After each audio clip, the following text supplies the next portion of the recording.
Bonsoir. Attendez, je règle le son. Ah, c'est bon. Bonsoir, bonsoir Quentin, bienvenue. Merci pour le follow la dernière fois. Oh Guillaume, incroyable, ça fait une éternité. Ouais, coucou Cléa. Coucou tout le monde, comment allez-vous? Est-ce que le son est bon? Bonsoir Mac. Oh là là, trop bien. C'est vraiment notre rendez-vous maintenant le vendredi, hein. Le son est nickel. Ok, super. Bonsoir Champilule. Comment vous allez? Le son est top. Ok, super. Vous entendez pas trop la musique non plus, ça va?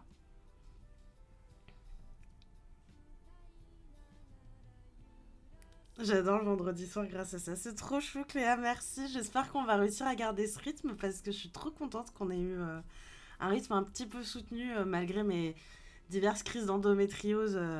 Bonsoir, bonsoir Morgane. Le son est top même si ça manque de forénisme. Alors, Guillaume, sois rassuré. J'ai demandé un stream deck pour mon Noël. Donc je vais pouvoir installer des plugins pour pouvoir mettre des bruits de fête foraine et les lancer. Et je vais pouvoir... Enfin, pour 2026, il y a plein de choses que j'ai envie de faire pour le stream. Vu que j'arrive à être régulière. Donc ça va venir. Euh, Je pense que je vais retravailler un peu les scènes. Il faut que je fasse aussi tous les emotes. Mais comme je veux les faire moi-même, c'est un peu long. Et j'ai pas trop le temps, en fait, je vous cache pas. Euh, Mais j'ai déjà des idées de design et tout, donc ça va venir. Et on va peut-être modifier un peu les scènes aussi. Mais je suis trop contente de vous retrouver. Même si ça va pas être le stream du siècle, parce qu'on va juste faire un petit tour des actus et puis peut-être se faire un petit bilan quand même de l'année 2025 en stream, vu que je pense qu'après je vais pas trop restreamer du mois de décembre, parce que le week-end prochain c'est mon anniversaire. Après il y a les fêtes de Noël, il y a jour de l'an et ça va arriver super vite et personne ne sera là. Donc voilà. Coucou Ingrid, je pense que c'est toi. Salut, salut. Samedi ou dimanche ton anniversaire? C'est le 20 mon anniversaire. C'est le 20 décembre. Donc c'est le samedi je crois. Ça va Ingrid? Long time no see, ouais de fou. De fou. Long time no see, long time on s'est pas pris des nouvelles aussi. Mon anniversaire c'est le 20 donc c'est samedi prochain. Voilà, si vous voulez me faire un cadeau n'hésitez pas. Non je rigole. Je vous demande pas de cadeau. Alors, je survis à la période de Noël en librairie. Ah ouais, bah bon courage. Moi, je suis bien contente de m'être débarrassée de ça. Aucun regret sur ça. Je déteste la période de Noël en librairie. Mais il paraît que je suis une des rares libraires à pas aimer. Donc, la librairie. Non, mais vraiment, Guillaume. Je t'enverrai un edit de ton homme aux cheveux blancs pour ton birthday. Lequel, Cléa? Parce que j'en ai deux. Hein. Les deux? Eh, j'en ai deux. De tes hommes.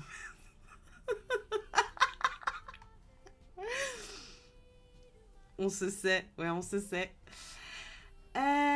Alors, les actus. Alors, j'ai juste un truc que j'ai enfin retrouvé, donc je voulais vous le partager. Il faut que je le retrouve, faut que je retrouve juste le pseudo, parce que c'est passé pas mal de choses quand même sur fin novembre, début décembre, depuis la dernière fois qu'on a parlé d'Angoulême. Je crois que c'était il y a 3 semaines. Bon, de toute façon, c'est une surprise pour personne. Le festival est annulé, donc là-dessus, je vous apprends rien, je pense. Enfin, vous êtes au courant, vous êtes des gens qui se tiennent au courant, mais il faut qu'on parle de quelques petits trucs. Ah, c'est ça son nom. Alors attendez, je prépare juste ça. Euh,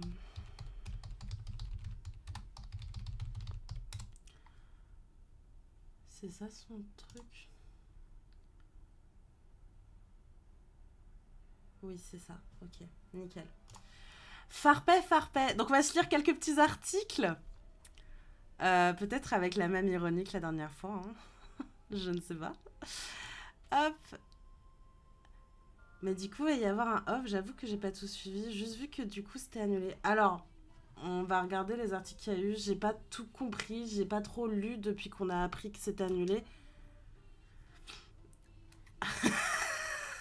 Oui, mais moi aussi, je veux savoir. D'ailleurs, est-ce qu'il y a des gens parmi vous qui ont accès au Nouvel Ops? Parce qu'il y a un article que je veux voir sur le Nouvel Ops, c'est les sélections des prix. Le Nouvel Ops a réussi à se comment ça s'appelle? À se, comment on dit? Se procurer les titres en lice pour les prix, les fauves et tout ça. Mais c'est sur le Nouvel Ops et j'ai pas d'abo au Nouvel Ops. Voilà. Si jamais il y a des gens dans le coin qui ont. Who knows? Non, attendez. Elle est tellement bien cette chanson. Bon, c'est pas le sujet. Pas ce soir, mais je peux te trouver ça. Ok, trop mimes. Merci Guillaume. C'est pas urgent, hein, mais j'aimerais bien voir les titres qui sont en lice. Donc, nous, on s'était arrêté sur le fait que on savait pas si Angoulême ça allait pas avoir lieu. On savait tous que ça aurait pas lieu, mais tout le monde disait que ça aurait lieu et personne n'était d'accord. Mais le 1er décembre, ça a été officialisé. Il n'y avait pas de festival. Voilà. C'est bon, vous voyez bien, vous, sur la capture. Bon, ça a l'air ok de votre côté aussi. Euh, donc, on va lire peut-être un peu en diagonale, mais. Yep, ok, super. Tout est parfait. Donc, pas de festival en 2026, le FIBD ne pourra avoir lieu, expliquent les avocats de 9e Art Plus. 9e Art Plus, je le rappelle, qui est l'association qui est hautement critiquée par les auteurs, les autrices, les éditeurs, les éditrices et une grosse partie du monde de la bande dessinée. Notamment pour la manière dont ils ont eu une gestion catastrophique de celle qui était appelée Chloé. On va y venir, c'est pour ça que je laisse sous son pseudo pour l'instant. Et cette fameuse histoire de viol. Donc du coup, cette fois c'est fini. Après de nombreux allers-retours par mail, communiqués, déclarations et articles dans la presse, l'édition 2026 du Festival de la BD d'Angoulême n'aura pas lieu. J'espère que personne parmi vous n'avait mis de l'argent pour aller au FIBD, hein, parce que ça aurait été dommage. De toute façon, je crois qu'ils n'avaient même pas ouvert la billetterie. Jamais de la vie. Trop cher. Oh non, mais d'accord, c'est trop cher. C'est trop cher. Donc du coup, qu'est-ce qu'ils nous disent? Rien réservé cette année en logement, haha. Non mais fallait pas, hein, mais je me dis, les gens, vous savez, il y a des gens qui réservent d'une année sur l'autre. Bon, je pense qu'ils ont été remboursés, mais pas ouf, quoi. Donc du coup, on apprend dans un article de Julie Pasquier dans Charente Libre, pas Lidre, ce matin que les avocats de la société 9e art dirigée par Franck Bondou ont envoyé un courrier reconnaissant que le FIBD 2026 ne pourra matériellement pas avoir lieu dans des conditions appropriées et reporte la responsabilité de cette annulation sur les pouvoirs publics. Sérieux? Putain, il manque pas d'air, hein. Qui n'ont cessé de s'immiscer dans la gestion pourtant privée de cet événement avec la volonté manifeste d'en évincer l'organisateur historique. Mais ils ont aucune race. Moi, je découvre l'article avec vous, hein, j'ai pas lu avant, j'ai juste cherché un article assez complet. Mais c'est n'importe quoi. Cette récrimination porte sur 2 points. Le fait que Franck Bondou ne pourra plus répondre à l'appel à projet via sa société 9e art ou autre, ouais. Et l'appel des partenaires du festival international du FIBD, blablabla, blablabla, blablabla. Donc, président, maire, etc. Les gars qu'on a vus la dernière fois, en fait. Qui demandent à l'organisation de renoncer à la tenue de l'édition de janvier 2026. La société 9e Art Plus, qui gère le festival depuis 2007, rappelle via ce courrier que l'organisation de cette édition appartient juridiquement à 9e art plus et de réclamer une solution concertée pour poser les bases d'une transition apaisée vers une nouvelle gestion du festival. Comme si on avait envie. Non mais, vraiment, c'est de l'esbrouf tout ça. J'aurais aimé y aller l'année dernière pour Kamome Shirahama, mais sinon, quand je vois tout ça, ça te dégoûte. Bah, oui, je comprends, mais en fait, dans les faits, moi j'ai fait Angoulême une fois en 2020, juste avant Covid. Euh, Hello Mugi. Il y avait l'expo sur Ganmu de euh, Yukito Kishiro. Je sais plus son nom. J'étais hyper contente parce que j'adore Ganmu. Gunm, comme on dit en France. Mais en japonais, ça se dit Ganmu. Donc, je suis grave relou. Et j'avais passé un très bon festival, mais j'y étais allée en tant que professionnelle sous mon statut de libraire. Donc, j'avais une accréditation. Je pouvais passer devant tout le monde pour tout faire. Donc, j'avoue, c'était idéal. Maintenant, en dehors de ça, Lady Gaga nue. Mais en dehors de ça, je sais pas si je me sentirais d'y retourner. Même si en vrai, j'avais des projets pour mon podcast à Angoulême. Mais tant que l'organe ne change pas et tant que c'est toujours aussi galère, je pense qu'ils y refouteraient pas les pieds. Euh, et j'avais été il y a 2 ans juste pour aller voir l'exposition Moto Hagio.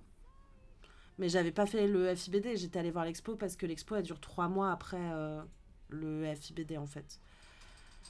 Mais en vrai, c'est vachement bien comme festival. Enfin, je pense que c'est indéniable que culturellement parlant, c'est hyper intéressant. Maintenant, oui, maintenant qu'on sait tout ça, j'ai jamais fait, donc j'avoue que d'apprendre tout ça, ça donne moyen envie quoi. Ah non, mais je comprends totalement. Hein. Et moi, à l'époque où j'y suis allée, tout ça, c'était pas, on savait pas en fait. C'est grâce à l'article de l'UMA l'année dernière qu'il y a plein de choses qui sont sorties, mais en réalité, on se posait pas trop de questions. Mais moi, je suis très contente que les choses se passent comme ça. Faut juste remplacer les organisateurs. Ouais, c'est ça. Exactement. Féminiser peut-être un peu l'orga aussi, ce serait pas mal.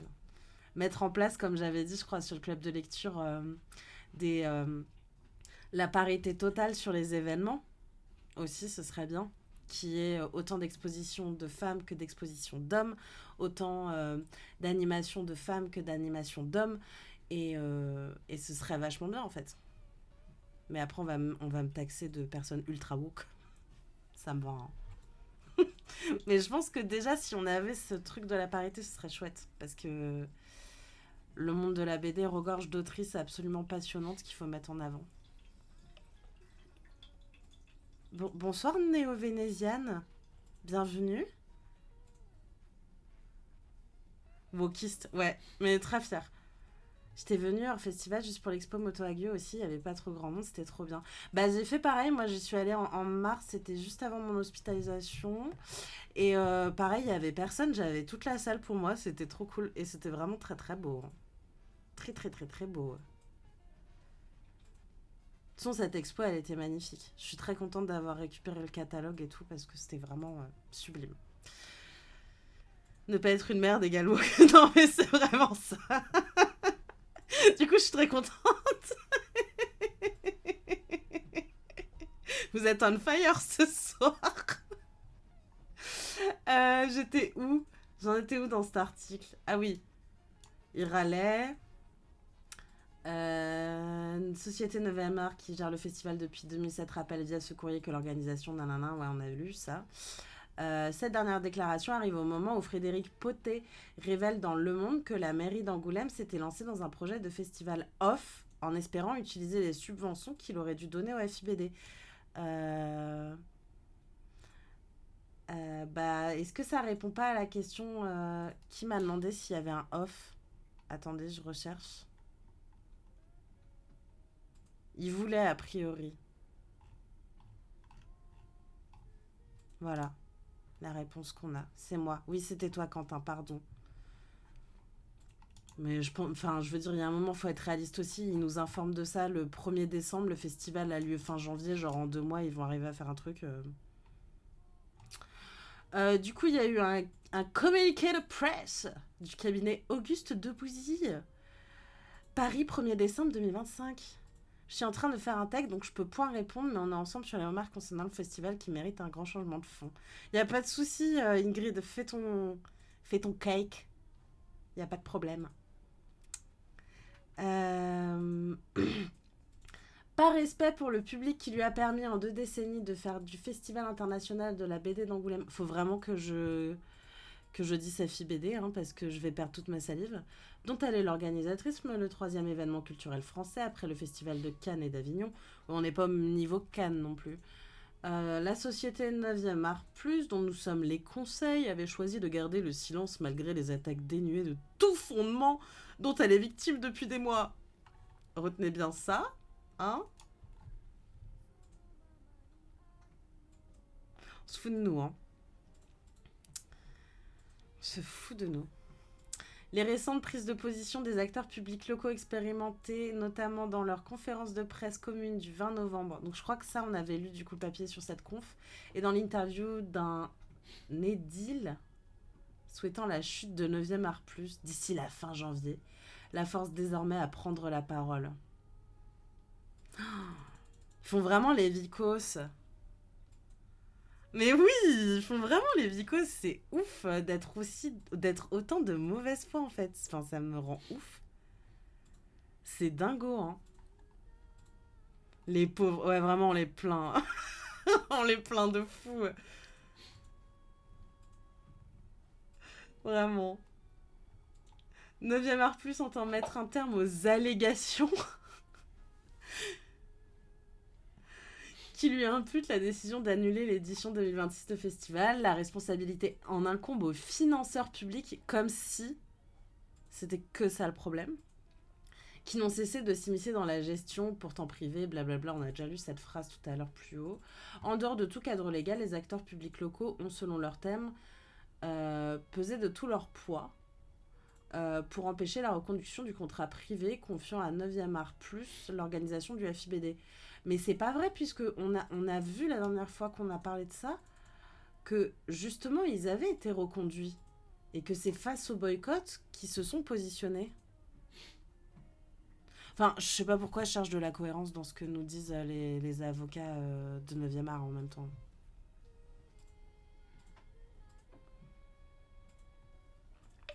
Ils ont ainsi forcé l'annulation des résultats du récent processus d'appel à projet que 9e art... Pourquoi ils ont écrit 90 art? C'est bizarre, non? On s'en fout. Avait remporté régulièrement en groupement. Ces mêmes acteurs publics ont encore, de leur propre aveu, obtenu de 9e art que 9e Art Plus ne puisse pas concourir dans le cadre du nouveau processus de sélection dont ils ont imposé la mise en place. Oui, mais ils ont imposé la mise en place parce que les gens boycottent 9e Art Plus. Enfin, on est sur un niveau de mauvaise foi très élevé. Lors de leur conférence de presse du 20 novembre dernier, les financeurs publics ont exprimé leur refus de verser les subventions qu'ils savent pourtant indispensables à la tenue de l'édition 2026. Cette prise de parole a, de fait, envoyé un signal fort et clair à toutes les parties prenantes sur l'impossibilité d'organiser le festival, ce qui a inéluctablement conduit, dans les jours qui ont suivi, à des retraits de la part de nombreux acteurs de l'événement. Mais vous avez vu comment ils retournent le truc ? Mais ils sont... Alors vous me dites si je me trompe. Mais de mémoire, c'était il y a 3 semaines. Donc voilà. Il y a eu un boycott avant que les financeurs publics ne prennent la parole. Puisque les gens appellent au boycott depuis l'année dernière. Enfin non, pas l'année dernière. Depuis 2025 et l'affaire avec la fameuse Chloé. Genre, c'est dingue de mentir comme ça sur un communiqué, alors on a vraiment vu comment les choses se sont déroulées sous nos yeux, minute par minute, depuis janvier 2025. Genre, c'est une dinguerie. Dès lors, l'édition 2026 du festival ne pourra... Bonsoir, ma belle. Oh là là. Dès lors, l'édition 2026 du festival ne pourra matériellement pas avoir lieu dans des conditions appropriées. Sa situation ne résulte en aucun cas d'un choix de la société. Ah ouais, mais ils savent pas écrire 9e art en fait.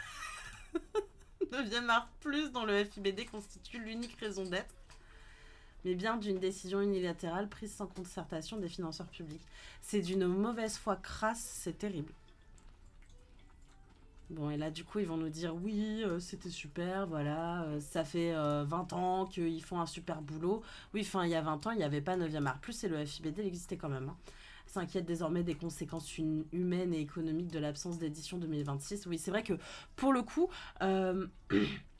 le, le tourisme en galérien, puisqu'on a dit que c'était les en-galériens, je le rappelle, euh, va en prendre un coup. Bon, après Angoulême, ça n'a aucun intérêt en dehors du FIBD. Hein. Pour elle, qui a depuis près d'un an engagé des sommes importantes à la préparation, nanana, oui, bon, on sait. Plus grave encore, j'adore comment le mot est entré dans notre vocabulaire. Non mais je vous jure. Alors attendez, je vous lis un peu. Il y a un appel au boycott depuis au moins 6 mois, puisque cet été, il y avait eu un communiqué pour dire que le boycott était levé à l'annonce de la remise en concurrence du marché. Et c'était pas le cas. Les gens à l'origine du boycott avaient dit on verra quand le marché sera attribué. Oui, c'est bien ce que je me disais. Enfin, c'est bien ce dont je me souviens. Qu'effectivement, ça fait longtemps qu'il y a du boycott. Et ça fait longtemps qu'il y a des actions à l'encontre de 9e art, puisqu'il y avait déjà eu l'affaire Bastien Vives qui avait un peu remué quand même les choses il y a deux ans. Un an, je sais plus quelle édition, 2024 ou 2025, que l'année dernière, il y avait eu il y a eu l'article de l'UMA qui dénonçait les malversations économiques, le viol de Chloé et tout ça, et c'était en janvier, et les gens ont commencé à se lever à partir de là, donc je capte pas. Alors, pardon, j'arrive pas à trouver une info gratos Saint-Égime, mais pourquoi s'annuler en gros? Parce qu'ils invitent des pointeurs et des pédos. On est sur tout un autre sujet. Alors, en gros, le festival est annulé parce que. Par où commencer? C'est un ensemble de choses, Axel. Euh, L'année dernière, il y a l'UMA qui a publié un article qui expliquait qu'il y avait des partenariats mercantiles pas très moralement, moralement assez répréhensibles. Il y avait effectivement eu une levée du MeToo BD à l'époque où ils avaient invité Bastien Vives et les gens avaient commencé à râler. Mais c'est surtout que l'an dernier, on a appris qu'il y a une ancienne chargée de communication de la société 9e Art Plus qui a été victime d'un viol et qui, après avoir dénoncé son viol, en fait, s'est fait virer. À la suite de ça, les gens se sont levés, ont dit qu'ils ne voulaient pas qu'on renouvelle le contrat de 9e Art Plus pour l'organisation du festival. Dans le chat, vous me dites si je me plante, mais bon, ça fait un moment qu'on en parle, donc je crois que je suis plutôt bonne sur ce que je dis. Et en fait, il y a eu le fameux appel d'offres qui devait y avoir, parce que je crois que les contrats de 9e art, c'est 9 ou 10 ans. Et donc, il y a eu un nouvel appel d'offres de la part du FIBD. 9e art a remporté cet appel d'offres. Et là, il y a eu vraiment une levée de la part de tous les acteurs du monde de la BD, c'est-à-dire des auteurs et des autrices pour commencer, mais ensuite les éditeurs indépendants notamment. Et après, ça a suivi et tout le monde a dit on boycotte le festival parce que si c'est 9e art plus qui organise le festival, on veut pas y être après tout ce qu'on a appris et tout ce qui s'est passé. C'est ajouté à ça que les services, les financeurs publics ont fini par demander à 9e art de se retirer et ont refusé en fait de verser les subventions. Et donc à la suite de ça, ils ont été complètement contraints de dire qu'ils annulaient l'édition 2026 parce qu'en fait, c'était juste pas viable. Il y avait personne qui viendrait. Quant à les auteurs et les éditeurs, auteurs, autrices et éditeurs, éditrices qui ne viennent pas, les gens n'ont plus aucune raison de venir au festival, même s'il y a des super expos, quoi. Voilà, en gros.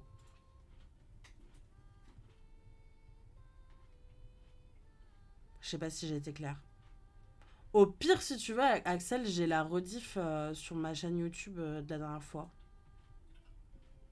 Mais on va approfondir un peu tout ça aussi, hein, parce qu'on va revenir sur quelques trucs.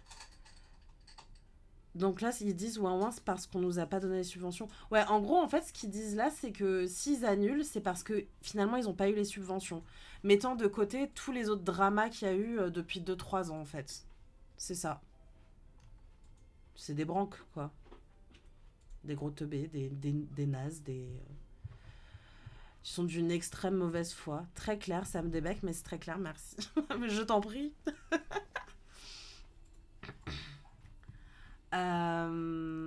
Blablabla, j'étais où? Donc depuis près de 20 ans, voilà, ils sont très fiers. On a fait des trucs de malade. Ils ont engagé beaucoup d'argent dans l'organisation du festival et c'est terrible pour la ville d'Angalère parce que la ville d'Angalère, en fait, c'est sa seule attraction touristique. Et c'est en fucking janvier.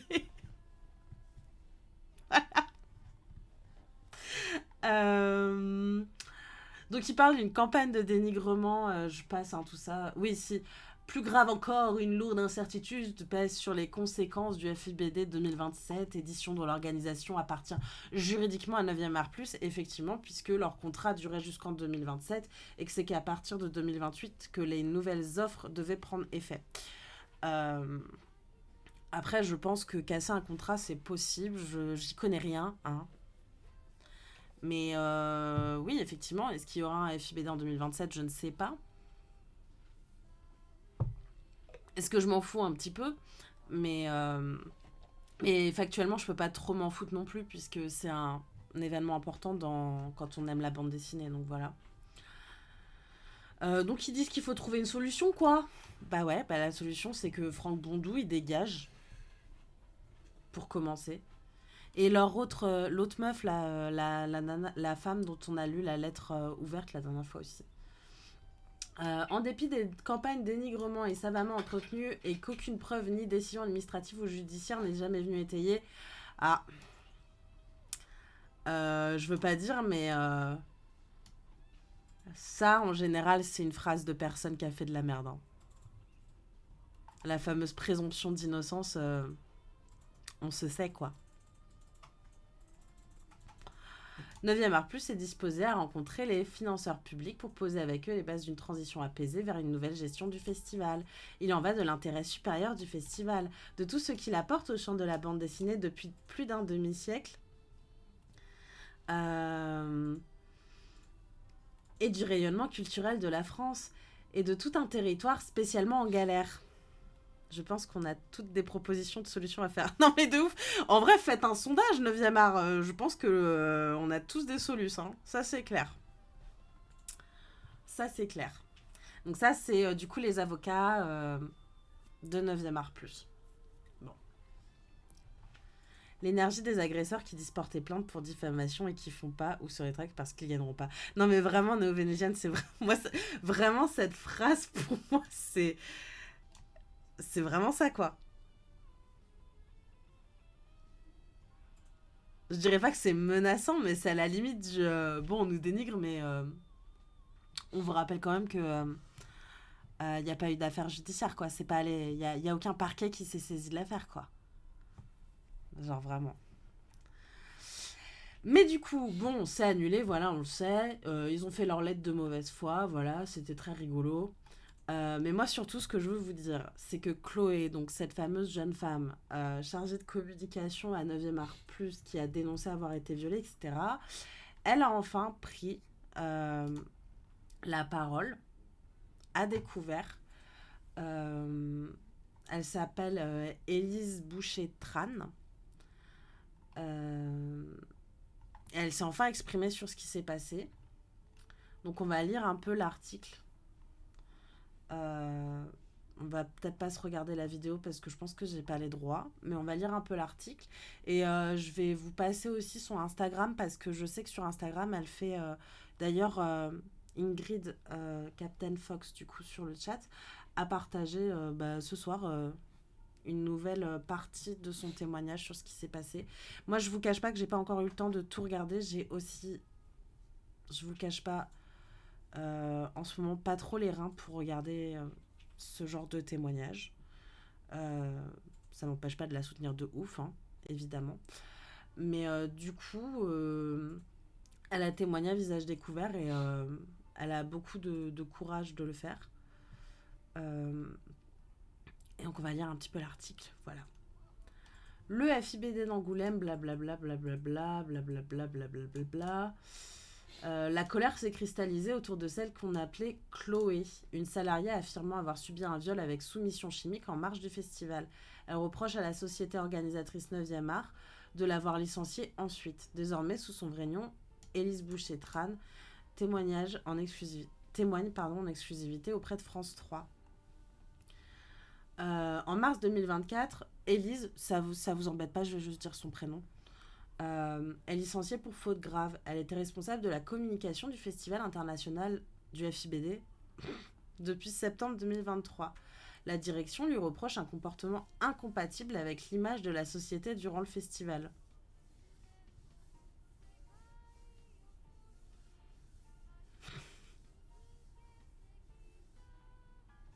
Pardon, c'était un silence qui en disait long.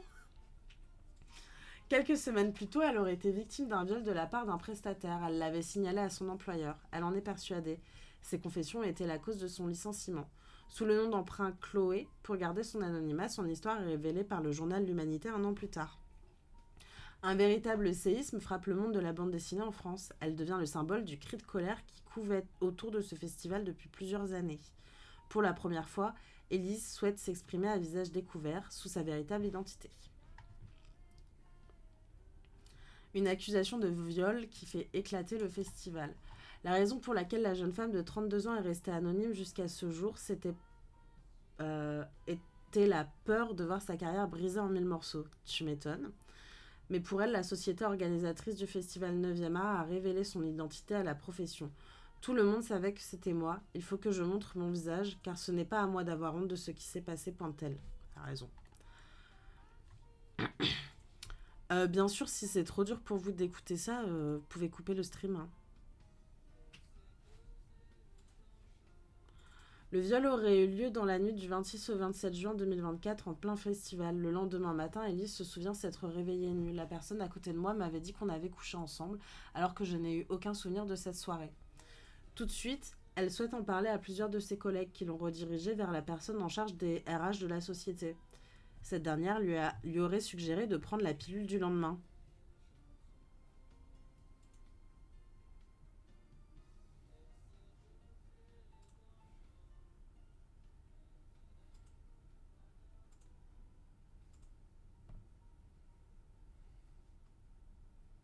Alors, RH 9e art plus, ce qu'il ne faut pas faire quand on vous dit qu'on pense avoir été victime de viol. S'il vous plaît.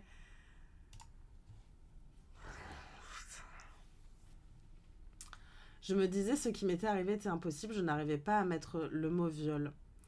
Ce qui m'a le plus choqué, c'est que la personne impliquée n'a pas été interpellée et qu'on m'a demandé de continuer à travailler avec lui après le festival. De son côté, la société 9e art, au travers de leur avocate Muriel Deil, explique: si les faits relatés sont avérés, on ne peut être que compatissant. J'espère qu'ils seront punis à la hauteur de leur gravité.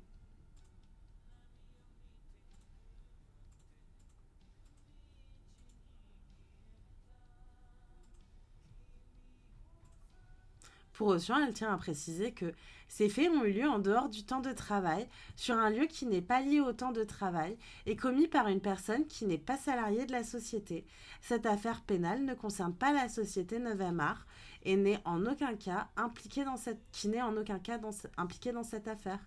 La société n'a aucun intérêt à couvrir ou à avoir une quelconque complicité avec l'auteur présumé des faits.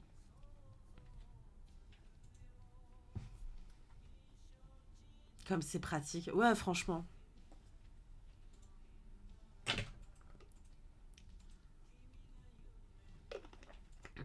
Après avoir annoncé ce qui s'était passé cette nuit-là à sa responsable, Élise raconte que la responsable la remercie pour tout ce qu'elle a pu faire pour la 51e édition du FIPD et lui promet une prime qu'Élise indique n'avoir encore à ce jour jamais touchée.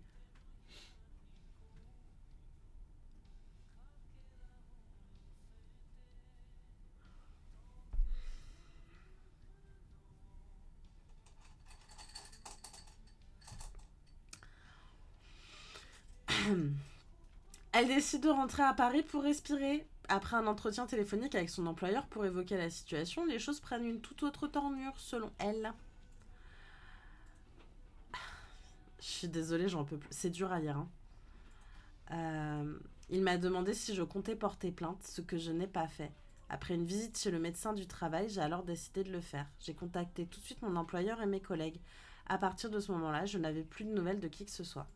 L'homme accusé de viol conteste, quelle surprise, d'après elle, les faits qui lui sont reprochés. Une instruction a été ouverte par le tribunal judiciaire d'Angalère pour des faits de viol avec soumission chimique.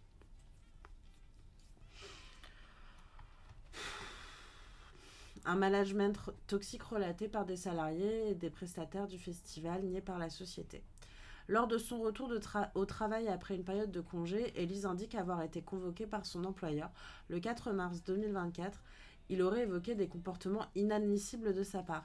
Il m'a sommé de rentrer chez moi et de ne parler à personne, se remet mortel. J'ai ensuite reçu un courrier relatant un entretien préalable de licenciement. J'ai été licenciée le 14 mars. Élise a vécu ce licenciement comme un véritable échec personnel. C'est vraiment la double peine.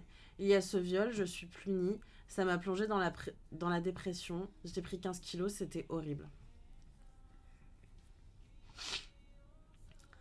Pour l'avocate de la société 9e art, il s'agit d'une contre-vérité. Selon elle, le licenciement a été engagé avant que la société ait eu connaissance d'une accusation de viol. Par ailleurs, le dirigeant de la société lui avait suggéré de déposer plainte. Elle ne parlait jusque-là que d'une chose, le fait d'avoir été droguée. Attendez, mais juste c'est une dinguerie parce que...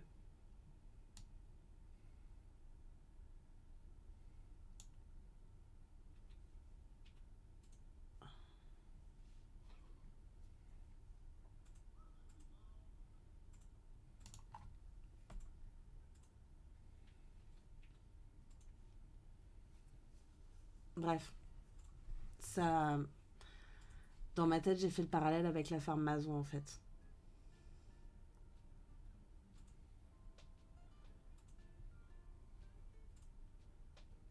À partir du moment où on lui envoie une procédure de licenciement le 4 mars 2024, elle a écrit le lendemain une lettre à son employeur intitulée Révélation de fait d'agissement de viol. Oui, mais alors ça, elle peut très bien avoir écrit cette lettre le lendemain, mais en avoir déjà parlé à son employeur avant, en fait. C'est bien pratique d'avoir ça en papier ultérieurement, mais ça se trouve... Enfin, le 24 juillet dernier, les financeurs publics du festival d'Angoulême annonçaient le départ de Franck Bondou pour la fin de l'année 2027. Le directeur du festival était accusé par plusieurs salariés et prestataires de management toxique. Un avis partagé par Élise Boucher. Ce fut très compliqué. Ma responsable avait un management toxique. Pendant le festival, elle nous hurlait dessus. Il fallait que les choses soient faites à la minute. En tant que responsable communication, je n'ai même pas eu le temps de voir les expositions sur lesquelles je dois communiquer. Je n'ai pas mis un pied dehors. Elle avait un droit de regard sur tout. Ce management toxique venait d'elle, mais aussi de mon employeur. Tout le monde n'en pouvait plus. C'était ingérable.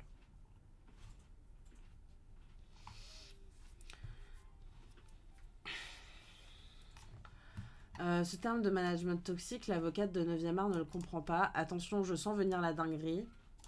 Depuis 2007, il n'y a jamais eu de procédure prud'homale contre la société 9e art, ce qui est un signe. Oui, ou alors les gens, ils ont juste peur de tout perdre au prud'homme aussi. Hein.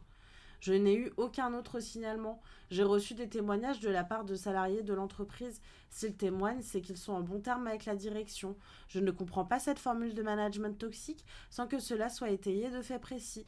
On instrumentalise ce licenciement qui repose sur des faits n'ayant aucun rapport avec cette histoire de viol. Ah, c'est lui le fameux Franck Bondou?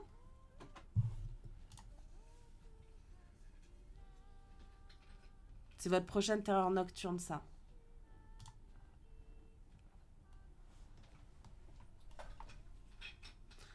Ellie souligne également le comportement sexiste de la part de son employeur. Quand je l'ai appelé pour lui expliquer ce qui m'était arrivé, il m'a posé des questions pour savoir si j'avais dragué le prestataire, la manière dont j'étais habillée, blablabla. J'ai même reçu un mail me désignant comme une séductrice. Il avait réalisé une enquête en interne, c'est révoltant.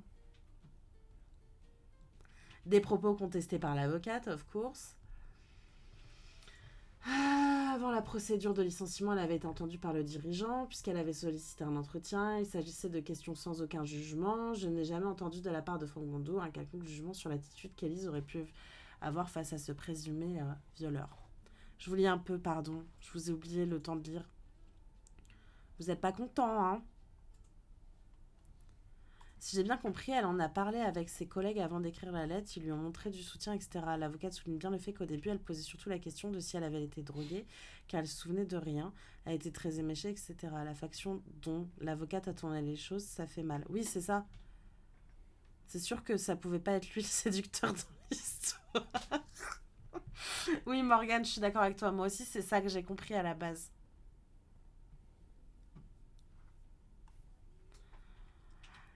Euh, Lors de la publication de l'article mis en ligne par le journal L'Humanité en janvier dernier, son histoire fut un élément déclencheur auprès des auteurs, des autrices et de leurs associés. Élise l'avoue, elle ne s'attendait pas à avoir un tel soutien. Je l'ai seulement réalisé récemment lorsque j'ai été rajoutée dans une conversation WhatsApp avec plusieurs autrices. Tout ce soutien m'a fait énormément de bien car je fus très isolée après mon licenciement et ce pendant plus d'un an. Mes collègues ont arrêté de me parler du jour au lendemain, c'était très dur. Durant cette période, Elise dit être tombée en dépression et prend toujours des antidépresseurs. Depuis son licenciement, elle n'avoue n'avoir plus ouvert ou lu une bande dessinée. Les révélations divulguées dans la presse au sujet du viol qu'elle dit avoir subi l'empêchent de retrouver un emploi. On m'a licenciée pour faute grave. On me fait donc passer pour quelqu'un qui n'est pas professionnel. Aujourd'hui, je ne peux plus travailler dans le monde de la culture. Moi, je pense, ma belle, que vu tout ce qui est en train de se passer, ça va changer ça.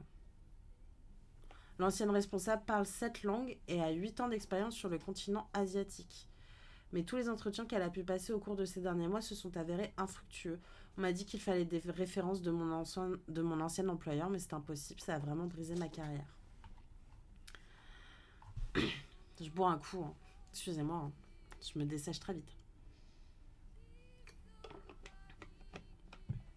Désormais, l'affaire est entre les mains de la justice.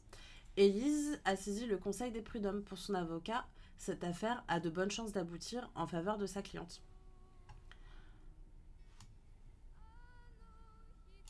Il y a une proximité quelque peu étonnante entre la dénonciation du viol de la part d'Élise auprès de son employeur et de la date de son licenciement, tout en sachant qu'il n'y a eu aucune prise en considération de la sécurité d'Élise au moment où elle dénonce ce viol. Nous avons une succession de témoignages, d'éléments qui permettront de condamner son employeur pour des faits d'une indignité absolue. Il faut que tout le monde comprenne que lorsqu'une victime s'exprime, il faut prendre en compte sa parole. Il y a une inflexibilité de la part de l'association gestionnaire du festival et des pouvoirs publics qui n'ont pas voulu voir. Comme toujours. De toute façon, quand on dénonce, a priori, maintenant, on est une sale conne.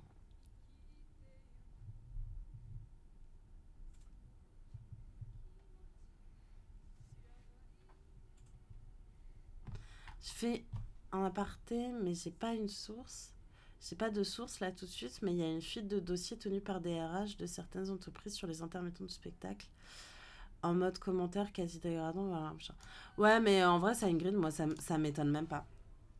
J'avoue, ça m'étonne pas.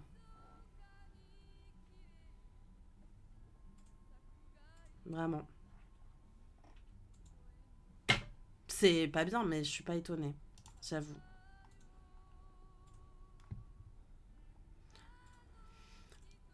Actuellement, la jeune femme de 32 ans. Attendez. J'ai de la famille qui travaille dans le milieu de la culture. Certaines mentalités ne veulent pas haut, oui. Non, mais moi vraiment, Ingrid, ça m'étonne pas en fait. Parce que quand dans des, 1, 2, 3, quand t'es dans des milieux comme ça, on le sait, c'est le réseau qui fait aussi, surtout pour les intermittents, c'est le réseau que tu as qui te permet de trouver du travail. Donc, si jamais ça se passe mal, t'es blacklisté, ça me choque pas en fait. Enfin, ça me choque pas, si, mais je veux dire, je suis pas étonnée de ça, de la possibilité qu'un truc pareil existe. C'est malheureux, hein, mais.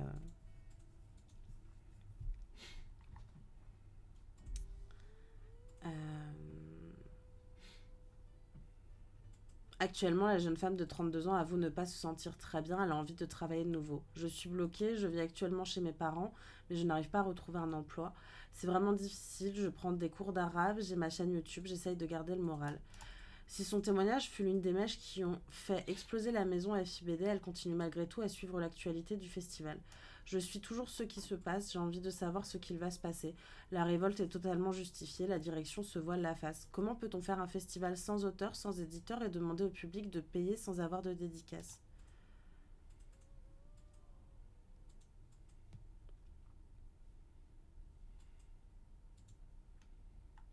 Elle espère que son histoire l'appelle au boycott de la part des auteurs et les autrices, rajouterais moi.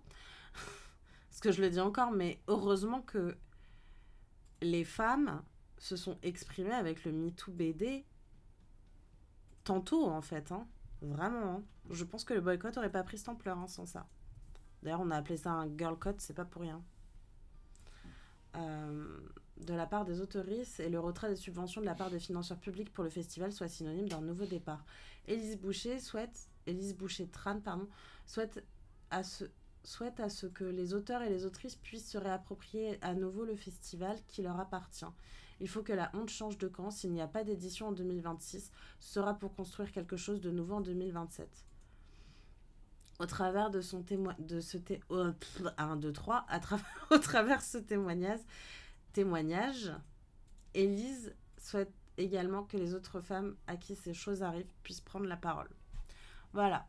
Donc si vous voulez soutenir Élise et écouter son témoignage, vous pouvez aller la suivre sur Instagram @IamEliseTran. Et vous voyez, elle a une série de vidéos sur ce qui lui est arrivé. Je vous mets le lien de son Insta dans le chat.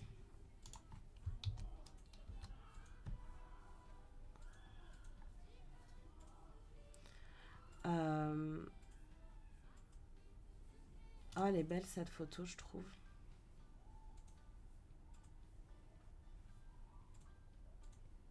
Je mets un like. Moi, voilà, j'ai pas encore eu la force d'aller voir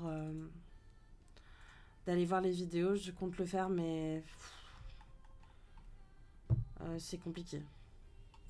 Mais je la soutiens à fond et c'est très bien qu'elle parvienne aujourd'hui à prendre la parole à visage découvert, même si du coup, comme disait je crois Ingrid, elle aurait peut-être préféré pas le faire, mais c'est important qu'elle le fasse, donc merci madame de le faire. Voilà. Voilà, c'était le petit point FIBD.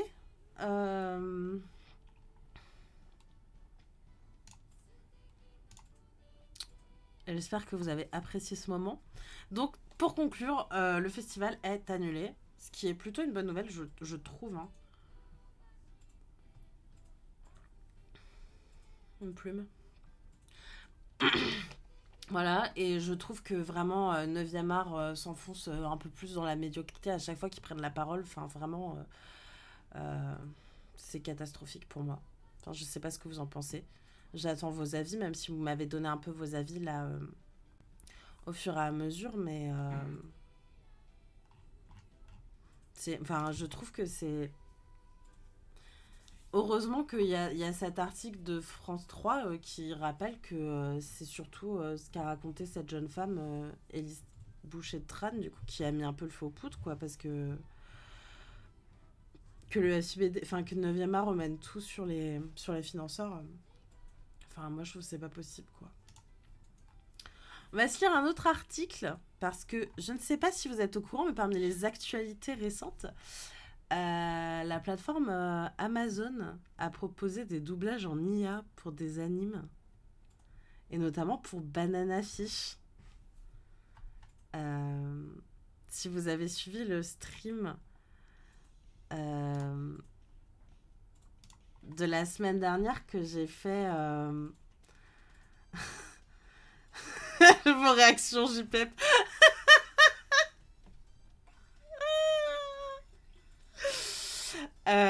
Donc, la semaine dernière... Non, mais vraiment, moi, j'ai trouvé ça terrible. Surtout que la semaine dernière, le 3 décembre, donc, je faisais le live sur la chaîne de Dinana pour parler d'Akimi Yoshida, puisque j'ai préfacé ses 5 dernières sorties. Et le lendemain, je me lève et je vois... Non, c'est faux. Ma meilleure amie, Axel, m'a envoyé une vidéo de jeuxvideo.com qui parlait de cette histoire. Et genre, je me suis dit, je suis obligée de vous en parler. Parce qu'en gros, on va lire l'article, hein, mais ils ont proposé de derrière les fagots des doublages IA, notamment pour Banana Fish, mais c'est pas le seul anime qui a subi cette infamie. Euh, voilà, tout est là. C'est reparti. Le lancement fin novembre 2025 par Amazon de doublage d'animes généré par IA en anglais a déclenché une tempête entre fans scandalisés, acteurs de doublage indignés et extrêmes moqués en masse sur les réseaux sociaux. Oui, d'ailleurs, ne serait-ce que pour entendre la médiocrité du truc, essayez de trouver des extraits parce que c'est vraiment infâme. Infâme. Vous savez, mon désamour total pour l'intelligence artificielle, bah, je peux vous assurer que ça n'aide pas. Hein. Face aux critiques, la plateforme a rapidement fait marche arrière et heureusement que les gens engueulaient. Ah mais c'est pas juste une proposition, les gens ont vraiment fait. Ah mais oui, les gens l'ont vraiment fait, hein. Je vous jure, c'est vraiment arrivé, il y a des extraits. C'est terrible. Puis alors, vraiment, moi, si vous voulez, c'est ce truc, c'est genre IA, je supporte pas l'IA. Banana Fish, Akimi Yoshida, on touche à mon âme, à mon cœur, à mon être tout entier quand on fait ça. J'étais outrée. Outrée. Vraiment. J'étais vraiment énervée quand je suis arrivée au travail ce matin-là. J'étais là genre... Ils ont vraiment, mais... Amazon, quoi. Bon, de toute façon, c'est pareil, à Amazon, on pourrait débattre sur la question, mais on va pas faire ça parce que, voilà. Euh, comment vous dire, le capitalisme, tout ça, bref. Il y a des gens qui en parlent beaucoup mieux que moi, donc... Mais du coup, bonne nouvelle pour les nostalgiques des doublages d'animes tellement mauvais qu'ils en deviennent mythiques. Amazon Prime, putain, mais le ton, il y a tellement de condescendance en cette phrase. C'est tellement cynique. Amazon Prime Video a voulu faire revivre cette époque bénie grâce à ses doublages IA bêta pour Banana Fish. Non sans provoquer une nouvelle polémique puisque les fans dénoncent des voix à peine écoutables et les internautes s'en donnent à cœur joie pour critiquer les résultats. En même temps normal, c'était absolument horrible. Mais alors absolument horrible. Attendez, j'ai l'impression qu'il y a eu un bug, vous m'avez toujours en stream? Je suis toujours en ligne? Ouais, c'est bon? Ok. Parce que j'ai un truc qui s'est rechargé, j'ai pas compris.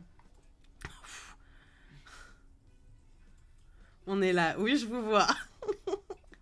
Les doublages cheap de l'époque, comment c'était drôle. Alors, réel Mugi, moi je trouve que les doublages qu'on avait, notamment les doublages par le Club Dorothée, étaient drôles. Parce que ils traduisaient mal les noms et les prénoms déjà. Enfin, je veux dire, moi qui étais super fan petite de Senseiya, Seiya il s'appelait Seiyar. Et vraiment, mais c'était drôle sans le vouloir, quoi, vous voyez, c'était pas volontairement drôle. Oh, attendez, j'ai une princesse là. Viens mon petit cœur. Et t'es coincée là. Oula. Non, pas de fight les filles. Viens mon amour. J'arrête tout. Il y a la divine, mi princessa. Coucou. Tu dis bonjour au chat.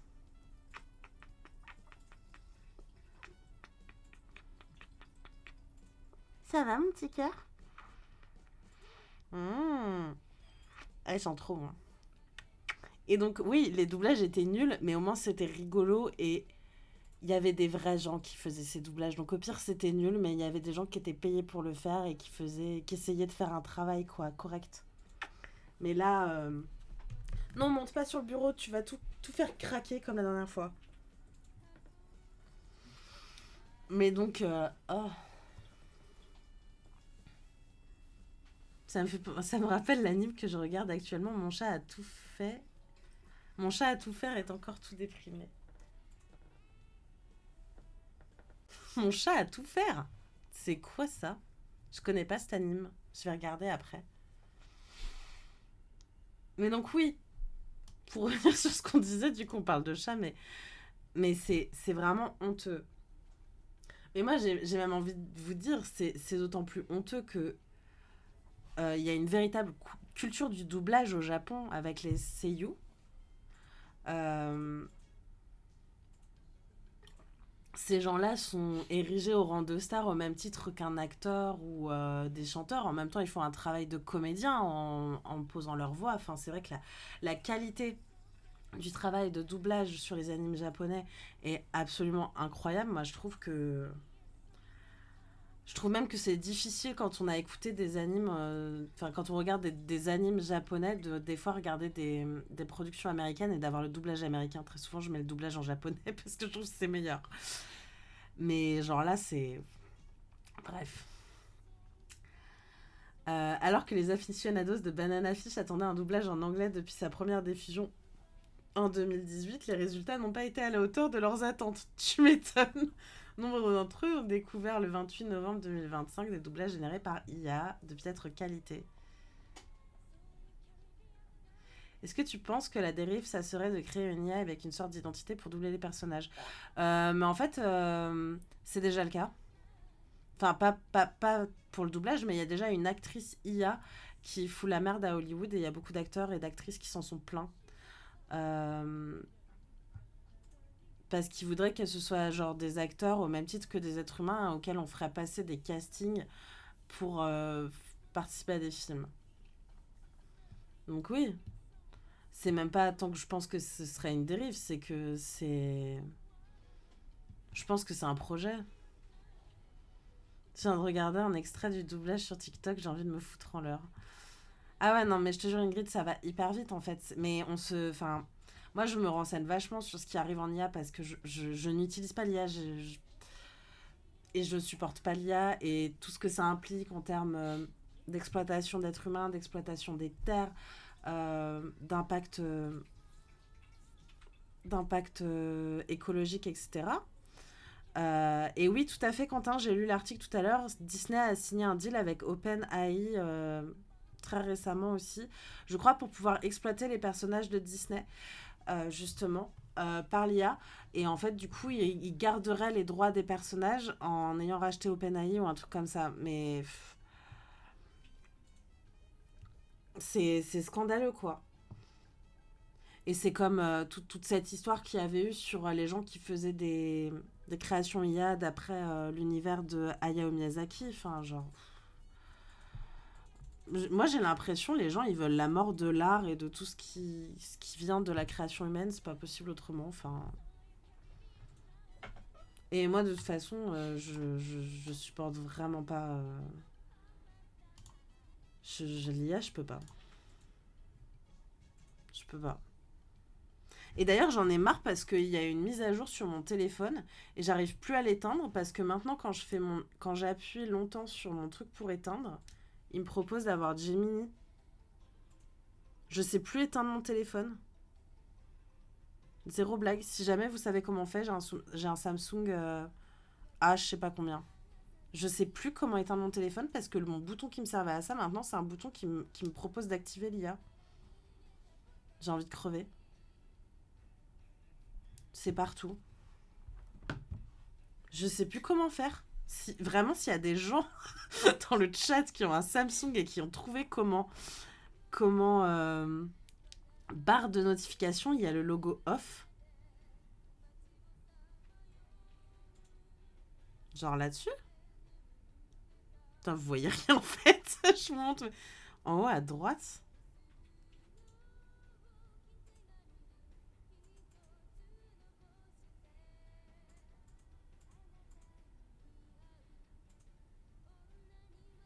Alors, si je fais le bouton verrouillé et volume bas en même temps, ça fait une capture d'écran chez moi. Voilà. relâcher une capture d'écran. T'as trouvé, Cléa? Attendez, vous parlez, du coup j'ai perdu les gens qui me disaient ce qu'il fallait faire. Barre de notification, il y a le logo off.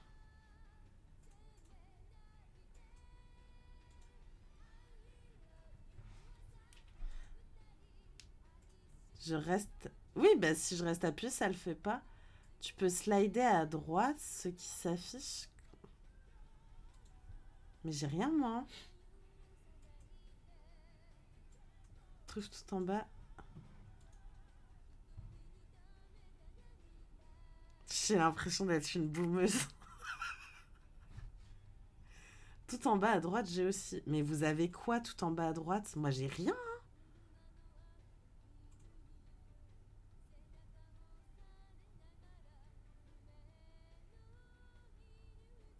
Mais t'es sur Android.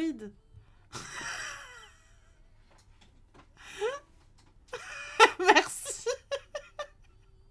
Comme si je voulais activer, désactiver le Wi-Fi. Oui.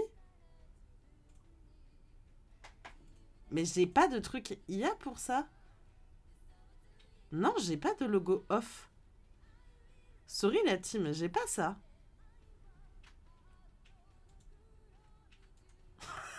J'ai pas de logo off. Ah, vous voulez dire pour éteindre mon téléphone? Ah Je croyais que c'était pour désactiver le truc de l'IA.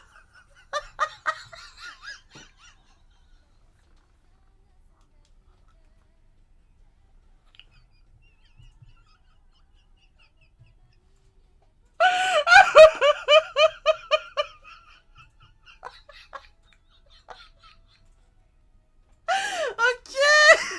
D'accord, oui, si je laisse. Sauvez-moi. Elle utilise pas l'IA, mais c'est normal, elle sait pas utiliser un téléphone. Ok, oui, d'accord, je l'ai le bouton. Moi, je croyais que vous me disiez que c'était le truc qu'il fallait que je fasse pour que ce truc-là s'affiche plus.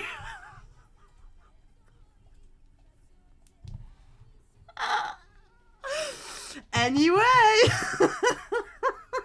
Non, s'il vous plaît, restez. Je vous fais rire un peu.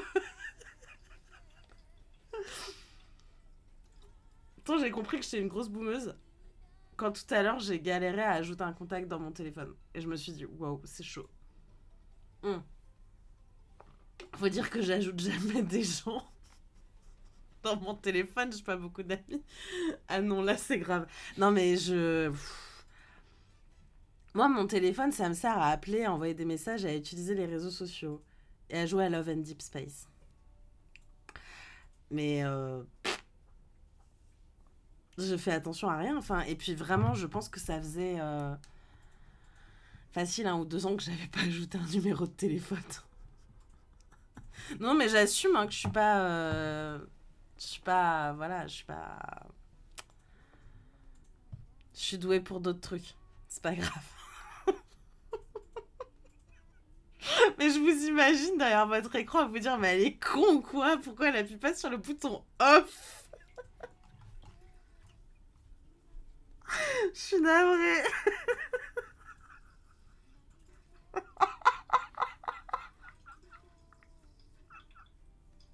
Je suis désolée.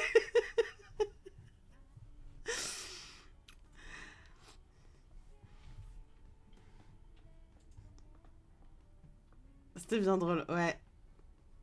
Ouais, ouais. C'est vrai que j'ai assez de second degré et d'autodérision pour me dire qu'on s'en fout. Mais de rien. Avec plaisir. J'adore passer pour une conne. Je suis une sale conne de toute façon. C'est Brigitte Macron qui l'a dit. Revenons à nos moutons. Euh, je pense qu'on en était par là. Des extraits ont immédiatement commencé à circuler sur les réseaux sociaux. Je vous regarde plus, je ne regarde pas ce que vous m'envoyez. Les versions IA, blablabla. Dès lors, les professionnels du secteur et fans n'ont pas mâché leurs mots. Les versions IA de Banana Fish, mais aussi de No Game No Life 0 et de Vinland Saga. Voilà, j'avais vu ça aussi, c'était Vinland Saga.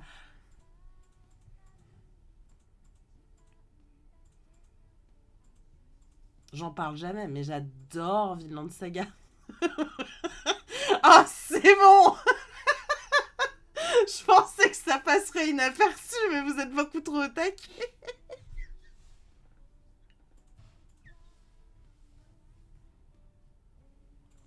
Je suis fatiguée. Je suis fatiguée.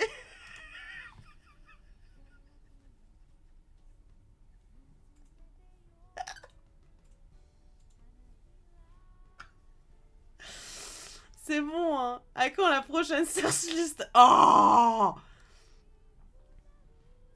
je sais pas. Mais donnez-moi des propals de search list aussi, parce que j'ai pas d'idée. C'est pas vrai, j'ai plein d'idées. Je suis partie 5 minutes, que s'est-il passé? Le sujet a dévié. Non mais je suis fatiguée, je dis n'importe quoi, Morgane, c'est tout. Et du coup, tout le monde me... Et tout le monde me pointe du doigt. J'ai perdu des viewers avec cette histoire. C'est pas grave, les meilleurs restent. Attendez, je bois à nouveau de l'eau. J'en peux plus. Vous êtes vraiment on fire ce soir. Donc, Vinland Saga. D'autres animes concernés par les doublages IA ont été dénoncés comme sans âme et d'une médiocrité hilarante. Plusieurs comédiens de doublage, dont Daman Mills, maybe, je connais pas, connus pour ses rôles dans Dragon Ball Super, My Hero Academia et Genshin Impact, ont partagé leur indignation et leur inquiétude sur le réseau social X, réseau social d'Elon Musk, qui participe grandement au développement de l'IA, hein, bien sûr. Je passerai sur l'ironie de cette phrase, d'accord? Parce que je suis pas... Mais j'en pense pas moins. On est les professionnels du sexteur du viewing, du coup, ouais. C'est vachement moins drôle quand je fais exprès. On s'en fout du tweet. Amazon recule. S'il y a toujours eu cette caste de puristes de l'anime persuadés que tout doublage est forcément inférieur à la version japonaise, je fais un peu partie de cette caste de puristes chiants. J'ai beaucoup de mal à regarder les versions françaises. Je chie pas sur les doubleurs français, mais j'ai du mal avec les versions françaises, j'avoue. Les doublages IA viennent de leur donner raison et empire. Bah non. Elle est con cette phrase. On pourra en parler des heures, Quentin de X. Je suis intarissable sur le sujet. Mais je suis plus, moi, depuis 3-4 ans. 3 ans, je sais plus. Ah, il nous explique un peu c'est quoi Banana Fish. Ils sont mimes, ça, en vrai. Ils ont fait un petite promo pour Banana Fish. Bon, ils en citent pas l'autrice, hein, mais bon. Le rythme, l'intonation, mais surtout l'émotion ne sont absolument pas présentes dans les voix robotiques des différents personnages de Banana Fish. Véritable référence LGBTQ+, saluée par la critique. L'histoire suit en 24 épisodes le lien puissant entre Ashlynx, chef de gang, et Eiji Okumura, assistant photographe débarqué à New York. Sous le feu des critiques, Amazon. Ouais, on va appeler ça Amazon. Parce qu'Amazon, c'est le nom d'une forêt et il mérite pas de porter le nom Amazon. A finalement retiré les doublages anglais générés par IA le 2 décembre 2025, 9 mois après avoir présenté un programme pilote de doublage par intelligence artificielle pour l'anglais et l'espagnol. Moralité, un chef-d'œuvre servi par des voix qui ont la chaleur d'un frigo industriel, ça ne passe pas. Oui, alors, faut savoir que j'ai vu passer par contre que, a priori, le doublage IA espagnol n'était pas encore parti. Hein. Ils ont enlevé le doublage anglais, mais je crois pas que l'espagnol se soit parti. Qu'est-ce que vous dites comme bêtise? Twitter, c'est un entraînement pour l'enfer. Je suis persuadée que l'enfer est plus cool. Non, mais Twitter, c'est à tel point que même Dante, il a jamais imaginé ce cercle-là dans les cercles de l'enfer. Genre, c'est nous qui disons des bêtises. Oh! Oui, c'est moi qui en dis le plus, mais bon. Je vous jure, personne n'a jamais imaginé que Twitter pouvait être un tel. Pour moi, il y a toute la lie de l'humanité sur ce truc. Il y a le pire du monde. Et ça a donné la parole à des gens qui, je suis navrée de le dire, c'est très méchant ce que je veux dire, mais qui pour moi ne méritaient pas d'avoir. J'espère au moins que ça pourra permettre de rebondir vers un vrai doublage humain. Alors, ma take Mugi là-dessus, c'est que Amazon, je pense qu'ils préféreront ne jamais doubler par des vraies personnes ces animes et qu'ils préféreront garder uniquement la version japonaise. Ce qui me fait rebondir sur un truc. Je me questionne du coup sur le fait que est-ce que les ayants droit japonais n'ont pas normalement un droit de regard sur le doublage.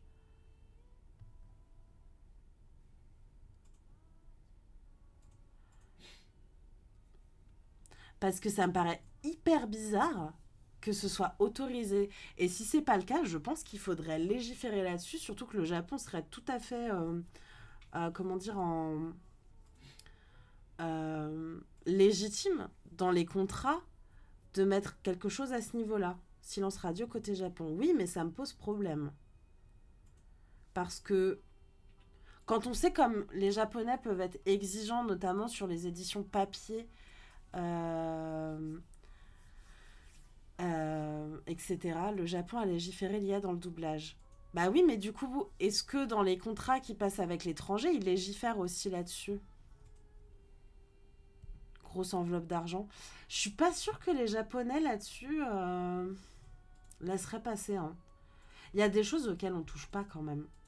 Quand on sait l'importance du doublage au Japon, ça. Mais ce serait bien, du coup, suite à ça, je pense qu'ils trouvent quelque chose à faire vis-à-vis de l'étranger à ce niveau-là, en fait.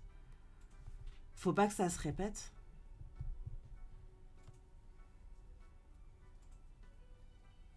Touche pas aux mamans et au doublage. Non, mais réel, hein.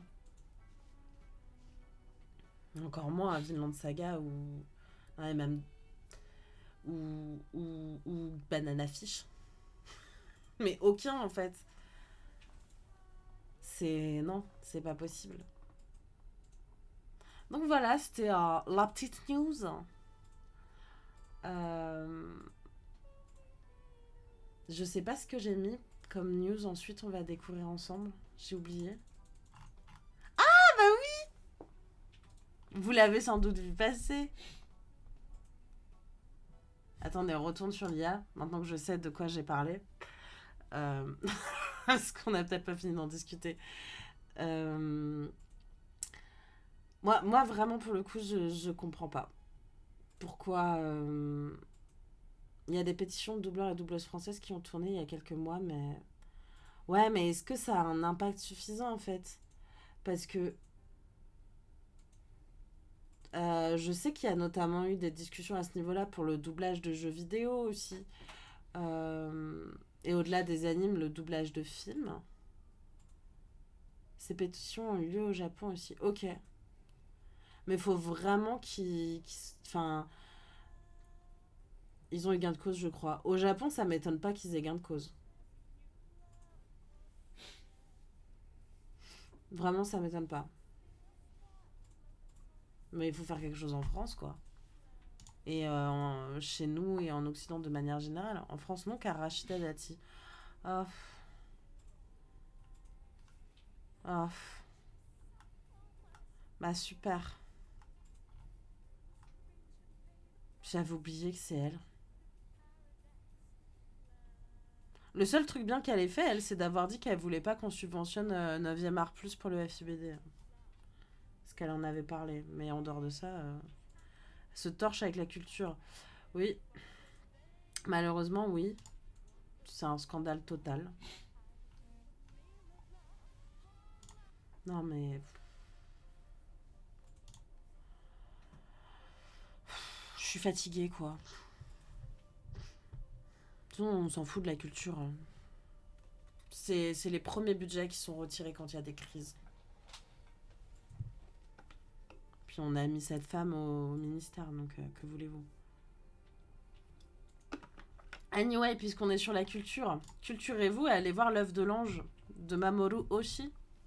Alors, que je n'ai malheureusement pas pu revoir parce qu'il faut que je bouge mon gros fiac sur Paris pour voir le film, je vous cache pas que j'ai méga la flemmasse d'aller sur Paris pour voir un film que je connais déjà euh, et que j'ai déjà vu plusieurs fois. Même si j'aimerais beaucoup le voir au cinéma, le problème c'est que il n'y a aucun cinéma du 78 qui le propose. Sacrée expérience. Je trouve que c'est un film incroyable. Je ne peux pas vous expliquer de quoi parle ce film. Il est qu'à Paris. Alors non, il n'est pas qu'à Paris parce que ce mercredi, le 10, euh, il est, il y a une nouvelle salle qu'ils proposent, mais autour de chez moi, il n'y a rien. Même dans les grands cinémas autour de chez moi. Mais chez moi, il n'y a aucun cinoche autour de chez moi qui le propose, à moins d'aller sur Paname. Perso, je suis allée voir à Montpellier, il diffuse pendant environ 10 jours, ouais. Mais même en cinéma indé, j'ai aucun cinéma indé autour de moi qui le propose. J'ai regardé parce que Eurozoom, qui est le distributeur, euh, a mis en ligne tous les cinémas où ça passait. Il est pas non plus, moi je trouve qu'il est pas si largement diffusé, parce qu'il n'y a pas tant de cinéma que ça quand même qui le propose, je trouve. Si on compare par exemple à la ressortie qu'il y avait eu de Akiela, après c'est pas non plus le même film, mais on n'est pas sur les mêmes rayonnements, même si à mon sens l'œuvre de l'ange mériterait un rayonnement aussi grand que Akiela. Mais moi c'est mon... Je pense que esthétiquement parlant, c'est mon film d'animation préféré au monde. Oui, non, il est pas qu'à Paris, effectivement. Il est dans d'autres grandes villes. Bonne soirée, bonne soirée Ingrid, merci à toi d'être passée. En même temps, Yoshitaka Amano, tout à fait. Yoshitaka Amano, enfin, il y a tout pour me plaire et faut que je le revoie. J'ai pas eu le temps de le voir encore cette semaine. Moi, je sais pas si vous avez une interprétation du film, mais pour moi, le film est un film. Attention, je suis pas analyste de film, hein, mais pour moi, c'est un film qui parle de pédophilie et de viol. Pour moi, l'œuf, ça représente la virginité de cet enfant. Euh, et il se brise. Et il est détruit parce que l'homme veut lui voler, justement. Voilà, c'est ma take sur le film. Vous en faites ce que vous voulez. Mais moi, vraiment, je l'ai interprété comme ça quand je l'ai vu.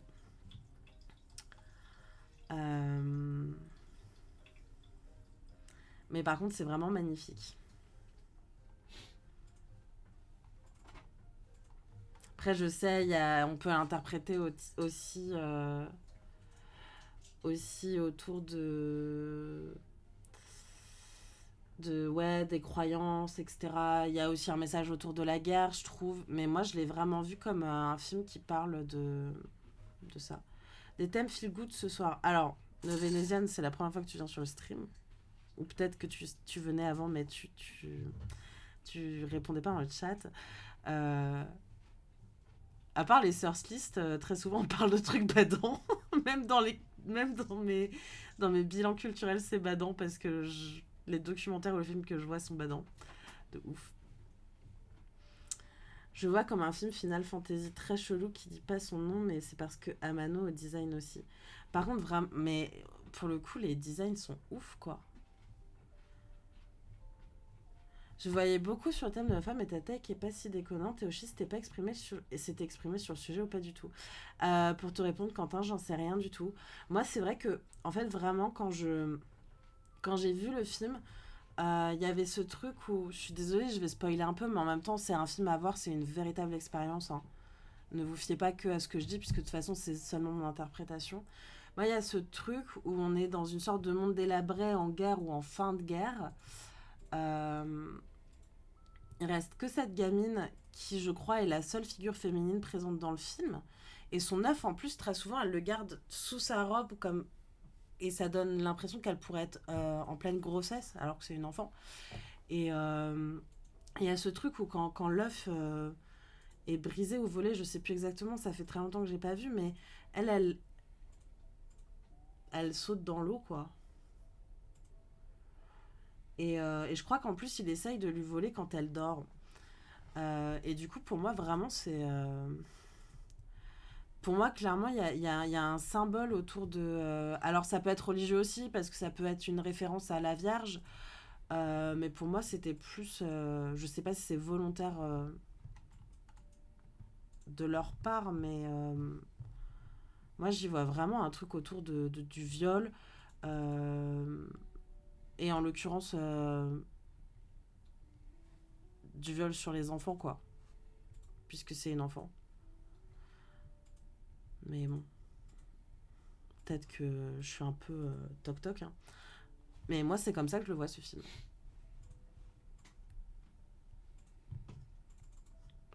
Et d'ailleurs, j'ai un truc incroyable. Attendez, ne bougez pas. J'ose vous dire ça.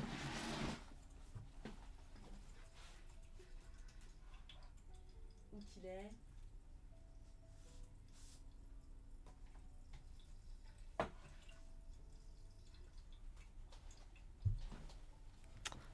J'ai le storyboard du film.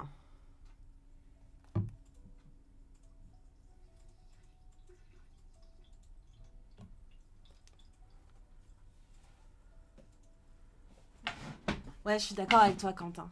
Ce film me rappelle beaucoup le manga Trèfle de Clamp, dans l'ambiance et le côté contemplatif aussi, avec l'homme adulte et une jeune fille en duo. J'ai pas fini Trèfle, je saurais pas te dire, Mugi. Et du coup, ouais, je storyboard.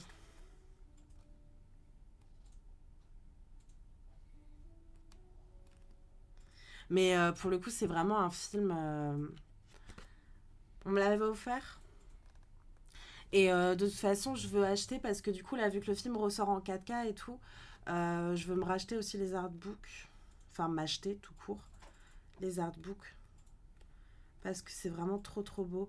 Et au-delà du dessin, je trouve, pour les personnes qui l'ont vu ou qui veulent le voir, sachez que les décors sont absolument incroyables. Regardez ce joli crayonné. Vous voyez quelque chose?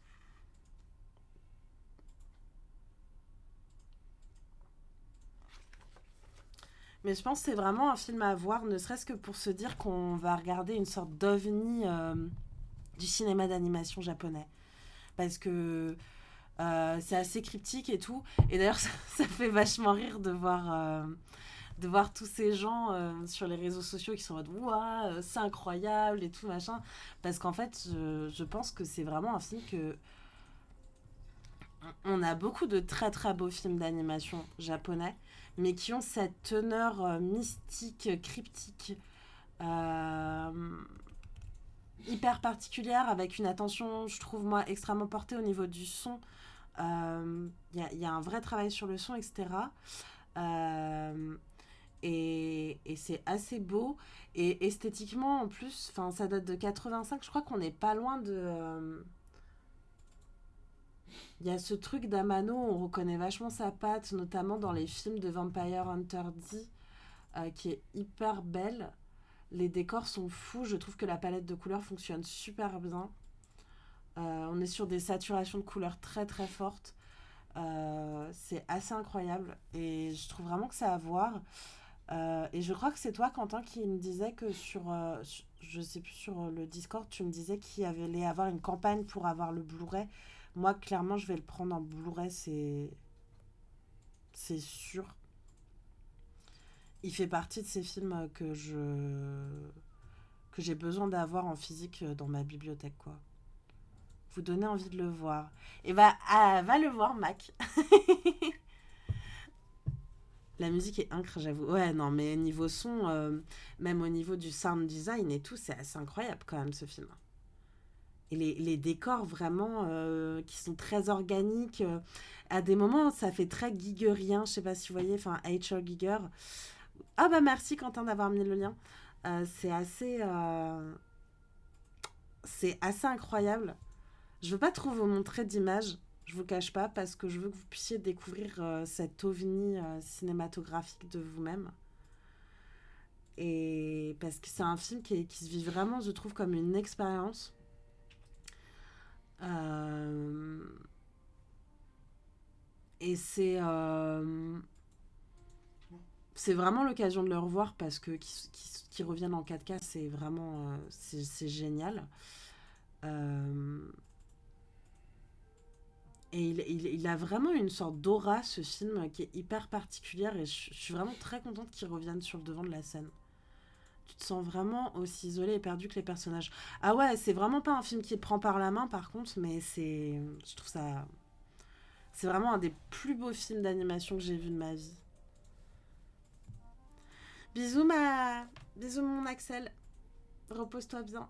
Il méritait ce comeback. Ouais, il méritait ce comeback. Mais il aurait aussi mérité que le pop-up store de Rozoom il dure plus d'une semaine. Moi, j'ai pas pu y aller finalement. J'aurais trop aimé pouvoir me choper une affiche ou un truc et j'ai pas pu parce que c'était trop short en termes de temps, quoi. Après, je vais regarder sur leur site, ils vont peut-être des goodies ou quoi, mais j'aimerais bien avoir une affiche du film, j'avoue. Ouais, il y a eu un pop-up store à Paris, Quentin. Mais pendant une semaine, c'était, je crois, du 26 novembre au 3 décembre.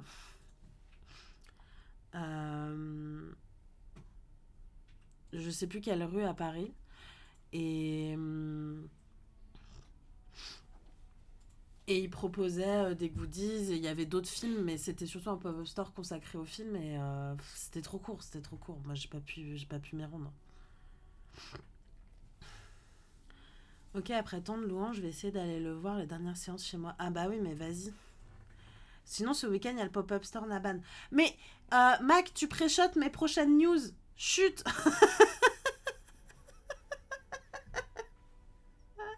En tout cas, je vous conseille vivement de regarder L'œuf de l'ange, Tamago no Tenshi. C'est vraiment un des plus beaux films que j'ai vu de ma vie et je pense que c'est un film qui ne laissera personne indifférent, ou alors vous allez juste vous dire tiens j'ai rien compris mais c'était quand même super beau et ce sera déjà très bien de se dire ça. Euh, et moi c'est un film que j'ai très envie de revoir, faut que je trouve le temps parce que c'est magnifique, voilà c'est magnifique. Et du coup j'ai le storyboard. Euh, je vais voir peut-être c'est peut-être pas bien de faire ça mais je pourrais peut-être le scanner pour vous et mettre sur les Discord. Puisque de toute façon, je compte m'acheter l'artbook. Non, mais regardez-moi ça. Bon, après, on passe à la prochaine news. Hein. Moi, vraiment, sincèrement, très très sincèrement, voilà, vous le savez, mon anniversaire c'est le 20 décembre. Si vous voulez m'offrir des trucs, des artbooks de Yoshitaka Amano, voilà, n'hésitez pas. I'm a bit of a fan. Voilà, voilà. Je voulais revenir avec vous sur cette expo de l'enfer que j'ai dénigrée pendant presque 3/4 d'heure il y a 2 semaines. Vous avez adoré ma rage autour de cette exposition tout à fait déplaisante. Quelle ne fut pas ma surprise, non, de voir que tout le monde encensait cette exposition sur les réseaux sociaux, parmi les influenceurs manga et tout. Tout le monde trouve que c'est l'exposition la plus incroyable du monde.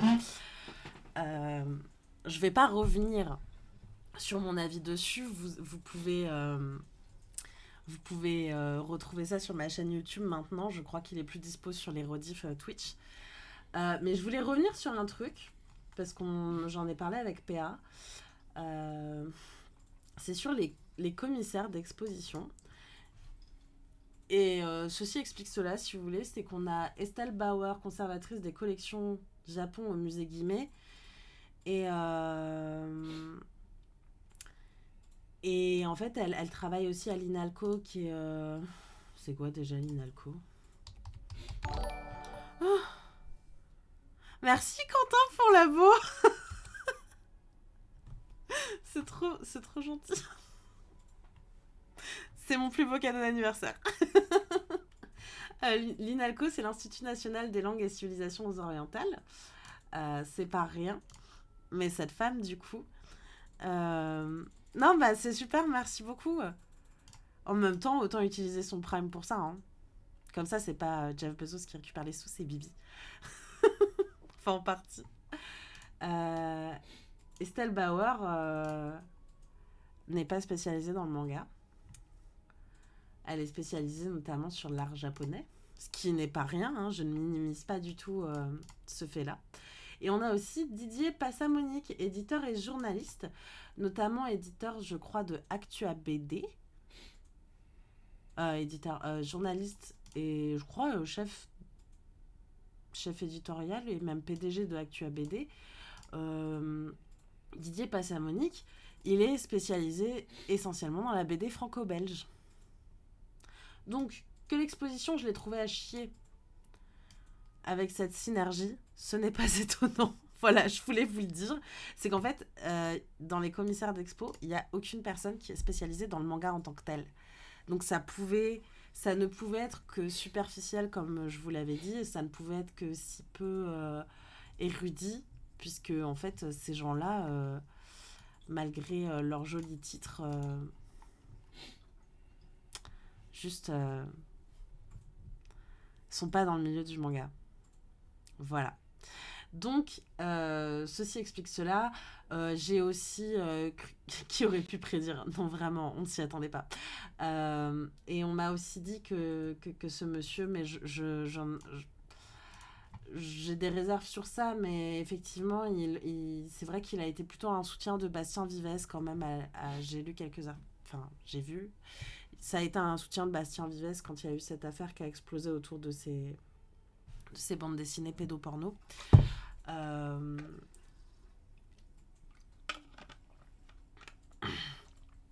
et il a un peu critiqué le fait que les Eisner Awards remettent un prix à Joe Sacco pour sa BD qui parlait de la guerre à Gaza. Voilà. Vous ferez ce que vous voulez de ces informations, je ne tirerai pas de conclusion de mon côté. Je n'en pense pas moins, sachez-le. Mais donc du coup, effectivement, l'exposition n'est pas incroyable, mais du fait aussi de ces commissaires d'exposition. Estelle Bauer, je remets absolument pas en question ce qu'elle fait, juste le manga, c'est pas son champ d'expertise, donc voilà. Je pense que c'est elle, par contre, qui a fait ce travail de mise en relation avec les œuvres japonaises, avec le manga et tout, et ça, c'était pas inintéressant en soi. Mais lui, je pense, voilà, le gars a juste à mon sens, il a du réseau et ça lui a permis de se positionner sur cette exposition, mais ça n'en a pas donné quelque chose d'incroyable. Voilà, je voulais juste revenir là-dessus rapidement. Ce qui me fait passer du coup à la news suivante qui nous a été spoilée par Mac, qui est qu'effectivement ce week-end, à la librairie Le Renard Doré, qui a changé de propriétaire et donc que je suis prête à fréquenter enfin dans ma vie. C'est moi. Euh, les éditions Naban, ils proposent pour le week-end et depuis, je crois, aujourd'hui, un pop-up store avec une mini-exposition autour du manga Le poème du vent et des arbres. Ah bah elle était bien l'expo du coup. Tu vas nous dire. Je veux savoir s'ils ont mis le carton ou que j'écris. Bon, j'y vais demain, mais... Et donc, il y a un pop-up store. Donc, chez Naban, ils proposent... je fais un peu de pub, du coup. Il y a plein de petits goodies autour des œuvres sur lesquelles qu'ils ont dans leur catalogue. Je crois que c'est Alexandre qui est sur place. Il y a toutes les séries du catalogue. Et il y a du coup... Ah, trop bien! Je suis trop fière!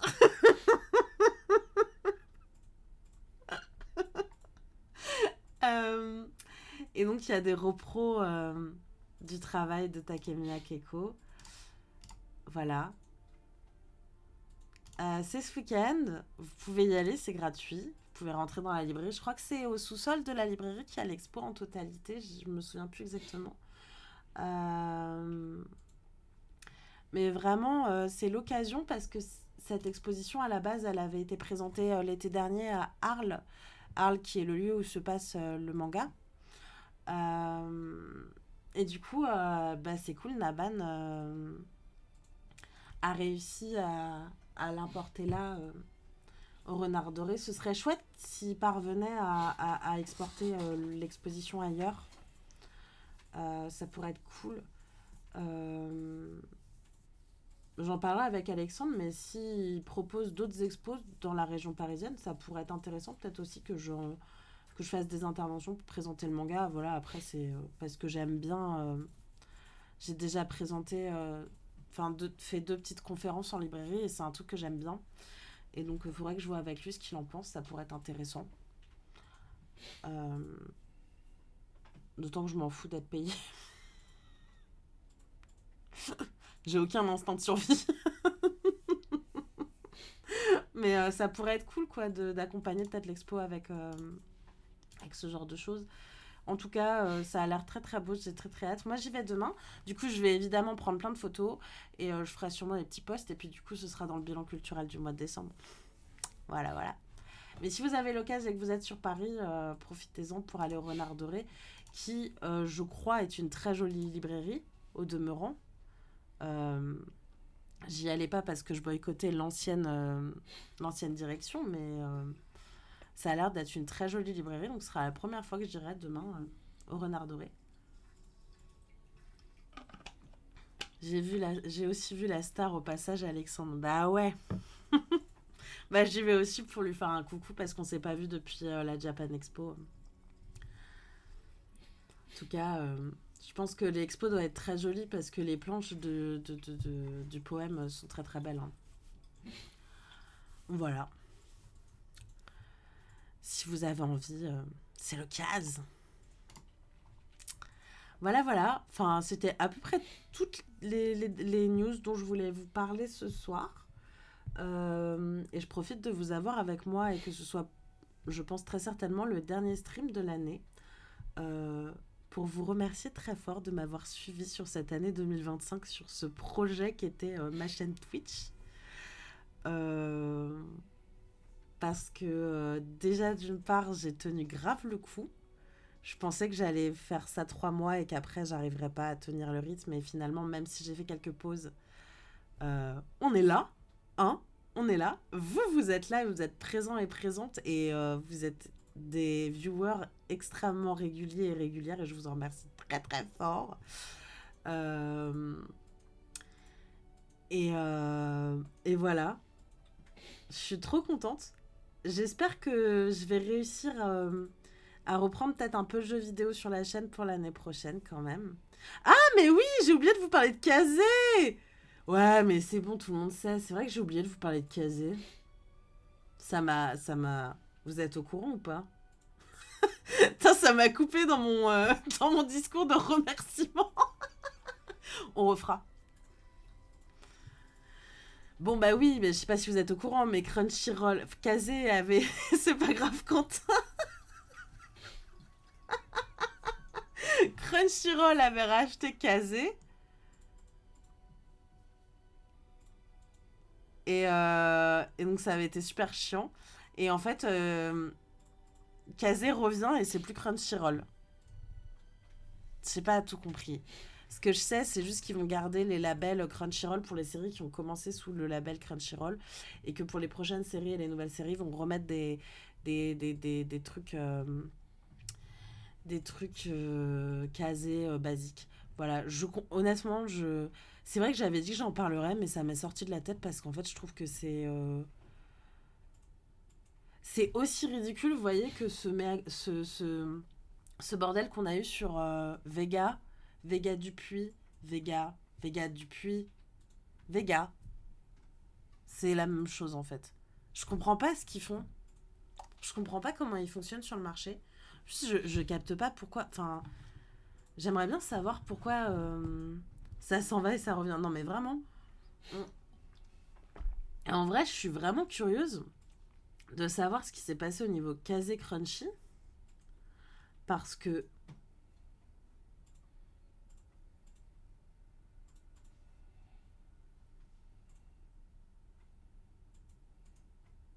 HC, HarperCollins, j'en sais rien. Franchement, j'en sais rien. En fait, c'est ça que j'aimerais savoir, c'est qu'est-ce qui s'est passé en interne en termes de rachat, je comprends pas.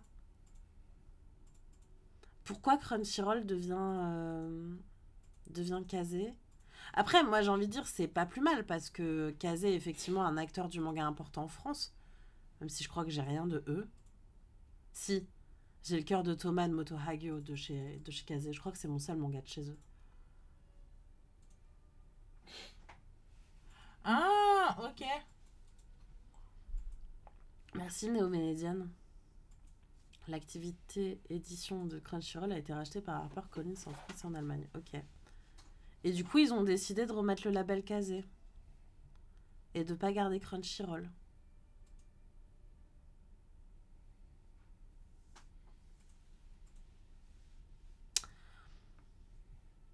Je comprends pas de ouf, mais c'est pas grave. Oui, Kazé est de retour. J'avoue que je. Allez, allez. Je vous dirai à quel point je vous remercie après. Euh... Kazé. Kazé manga.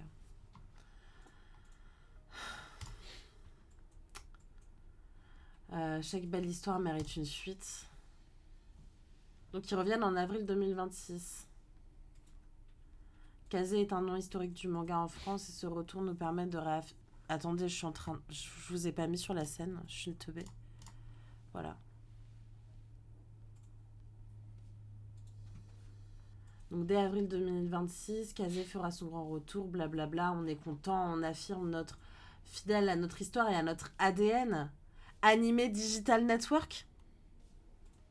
Non, pardon. J'ai trouvé ça drôle en fait qu'ils mettent ça alors qu'ils quittaient Crunchyroll et ils mettent ADN et du coup voilà mon cerveau il a fait un lien. Faites pas attention. Je suis un peu teuteux. Mais du coup retour à nos origines. À cette occasion nous dévoilons une nouvelle identité visuelle plus moderne, plus lisible et mieux pensée pour mettre en valeur nos différents titres. Alors là pour moi, sorry les gars, hein, ça met rien en valeur, c'est juste pas beau, mais ça marche. Ça j'avoue c'est joli. C'est joli. Puis j'aimais bien le logo casé. C'est joli. Ok. Vos séries en cours, les séries passées ou commencées sous Crunchyroll Manga continueront d'être éditées sous ce même label jusqu'à leur fin afin de préserver la cohérence de vos collections. Voilà. Donc vous gardez. Il n'y aura pas cette histoire de jaquette comme nous avait fait Crunchyroll quand ils ont récupéré Kazé. Vous savez, ils ont dit oui, du coup, comme on va changer toute la charte graphique parce qu'on est des gros bâtards, et ben il faudra nous demander vos jaquettes pour que vous ayez une collection uniforme. L'horreur. Vous avez une question? Non. Ils ont pas annoncé des séries? Waouh. Impressionnant.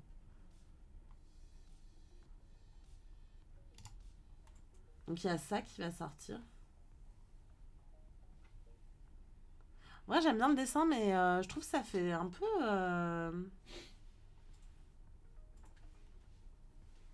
Eh, vous trouvez pas qu'on dirait une affiche de film en vrai?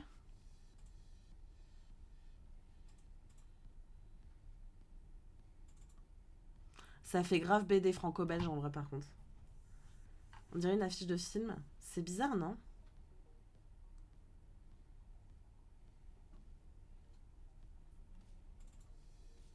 Il y a que moi que ça le fait. Ce côté affiche de Cinoche, on dirait. Et alors il y a deux shoujo aussi qui arrivent. Oui, je m'en fous de Dadadan. J'ai la vision aussi. Ah, merci, vous me rassurez. Oh, ça a l'air chouette niveau dessin. Mais j'avais vu, ils avaient pas fait des stories ou je sais pas quoi là. Ah, ils ont annoncé ça. Oui, il y a vu très bien. Ils ont annoncé d'autres titres. Ah, mais oui, c'était eux qui avaient Black Clover. Ah, ils ont Kaiju. Mais en fait, ils ont tellement de séries. En réalité.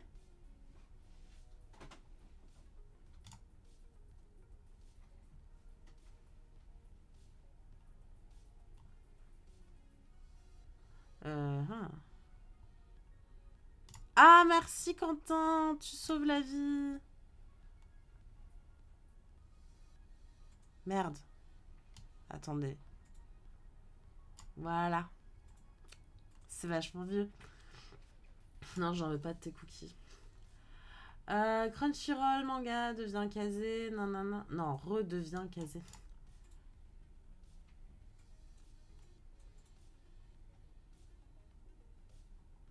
Ok. Ah, voilà, c'est ça les séries. Donc il y a l'Arcane de l'Aube, La Bête du Roi. Donc ça, oui, ça a l'air d'être du shoujo de fantasy. Mad, du coup, avec sa cover film là. Euh, Everything About Himeru Kokoro. Seigi no Rokugu. Alkaloid Bride. Ayashi Yashi no Yakumo San. Ça a l'air mime, sans vrai. Ouais. Bah écoutez, moi je ne demande qu'à voir. Alors, nous revenons à la marque Azé car c'est un nom historique en France et en Allemagne, bien connu et apprécié des lecteurs. Cela va nous permettre également de réaffirmer une identité forte, claire, fidèle à notre histoire, blablabla.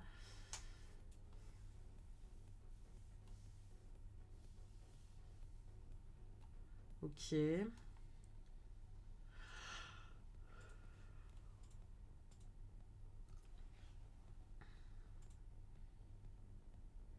Je suis désolée, je lis en rapide, je vous fais pas la.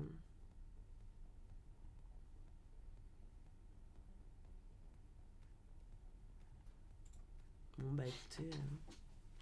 Mais c'est vrai qu'ils ont plein de trucs en vrai. Ils ont The Promised Neverland, j'avais oublié. Mais j'avais complètement oublié ce qu'il y avait Kazé, hein. Enfin, je me souvenais pour Dan Dan. Mais vraiment. Bon bah voilà, je vous ai fait la dernière info. Donc Kazé revient.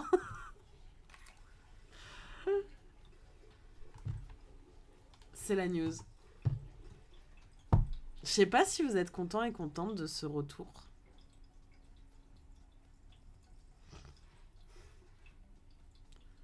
Ouais, moi j'ai pas compris Cléa non plus. Genre j'ai vu ça sur Insta, j'ai fait.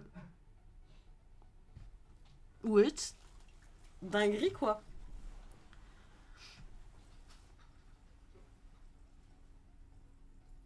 Ça me fait ni chaud ni froid, j'avoue. Non, mais moi aussi, mais en fait, c'est vraiment. J'ai trouvé ça rigolo parce que je travaille encore en librairie quand on a eu le Switch Kazé Crunchy et c'était vraiment l'enfer. Et qui reviennent à Kazé, je capte pas, mais.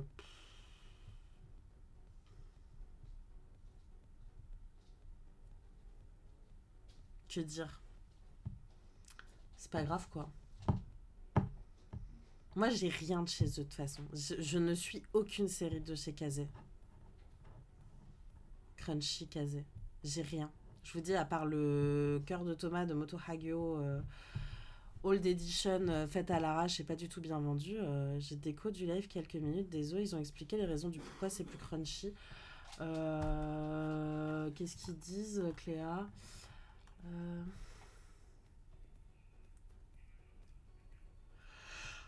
Pourquoi revenir à la marque Kazé? Pardon. Nous revenons à la marque Kazé car c'est un nom historique en France et en Allemagne bien connu et apprécié des lecteurs. Cela nous permet également de réaffirmer une identité forte, claire et fidèle à notre histoire. Les membres de l'équipe étant en majorité les mêmes qu'avant la période de Crunchyroll, nous sommes heureux de revenir à nos racines.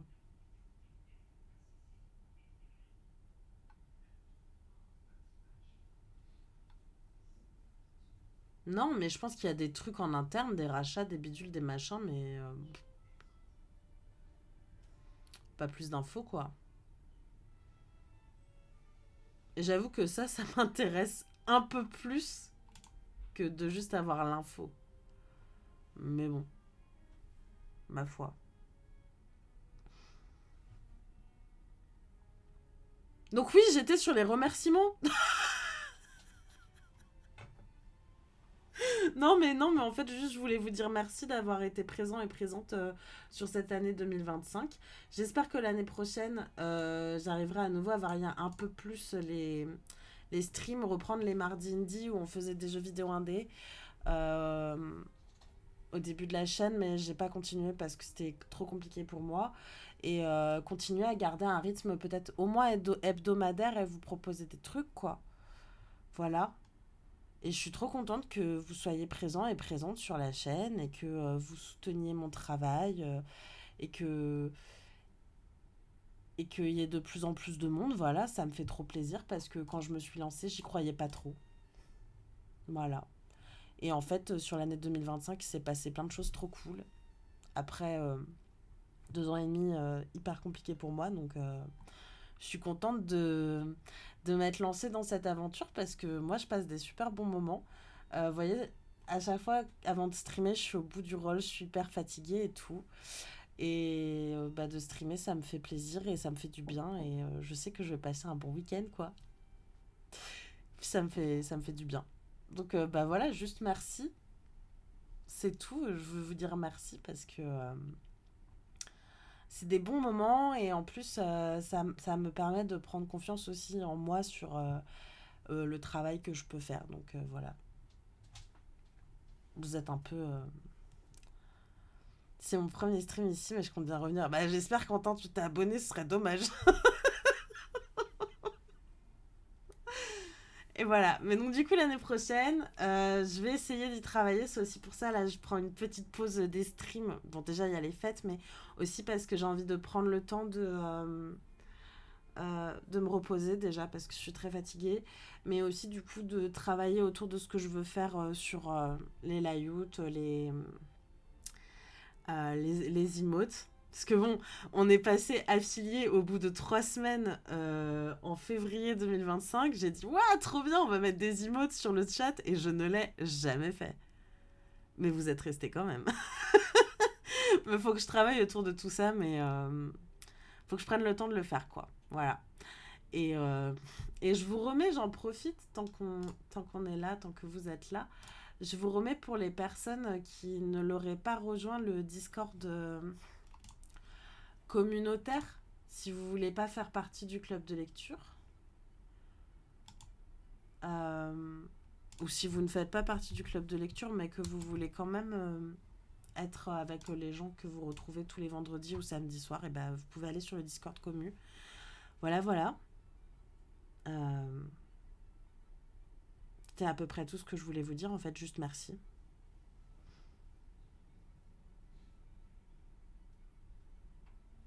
Voilà.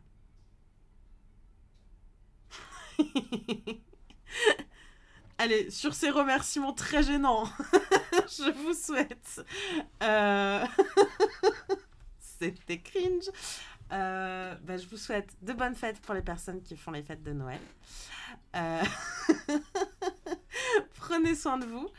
Merci encore. Et puis voilà quoi. Ouais, merci encore.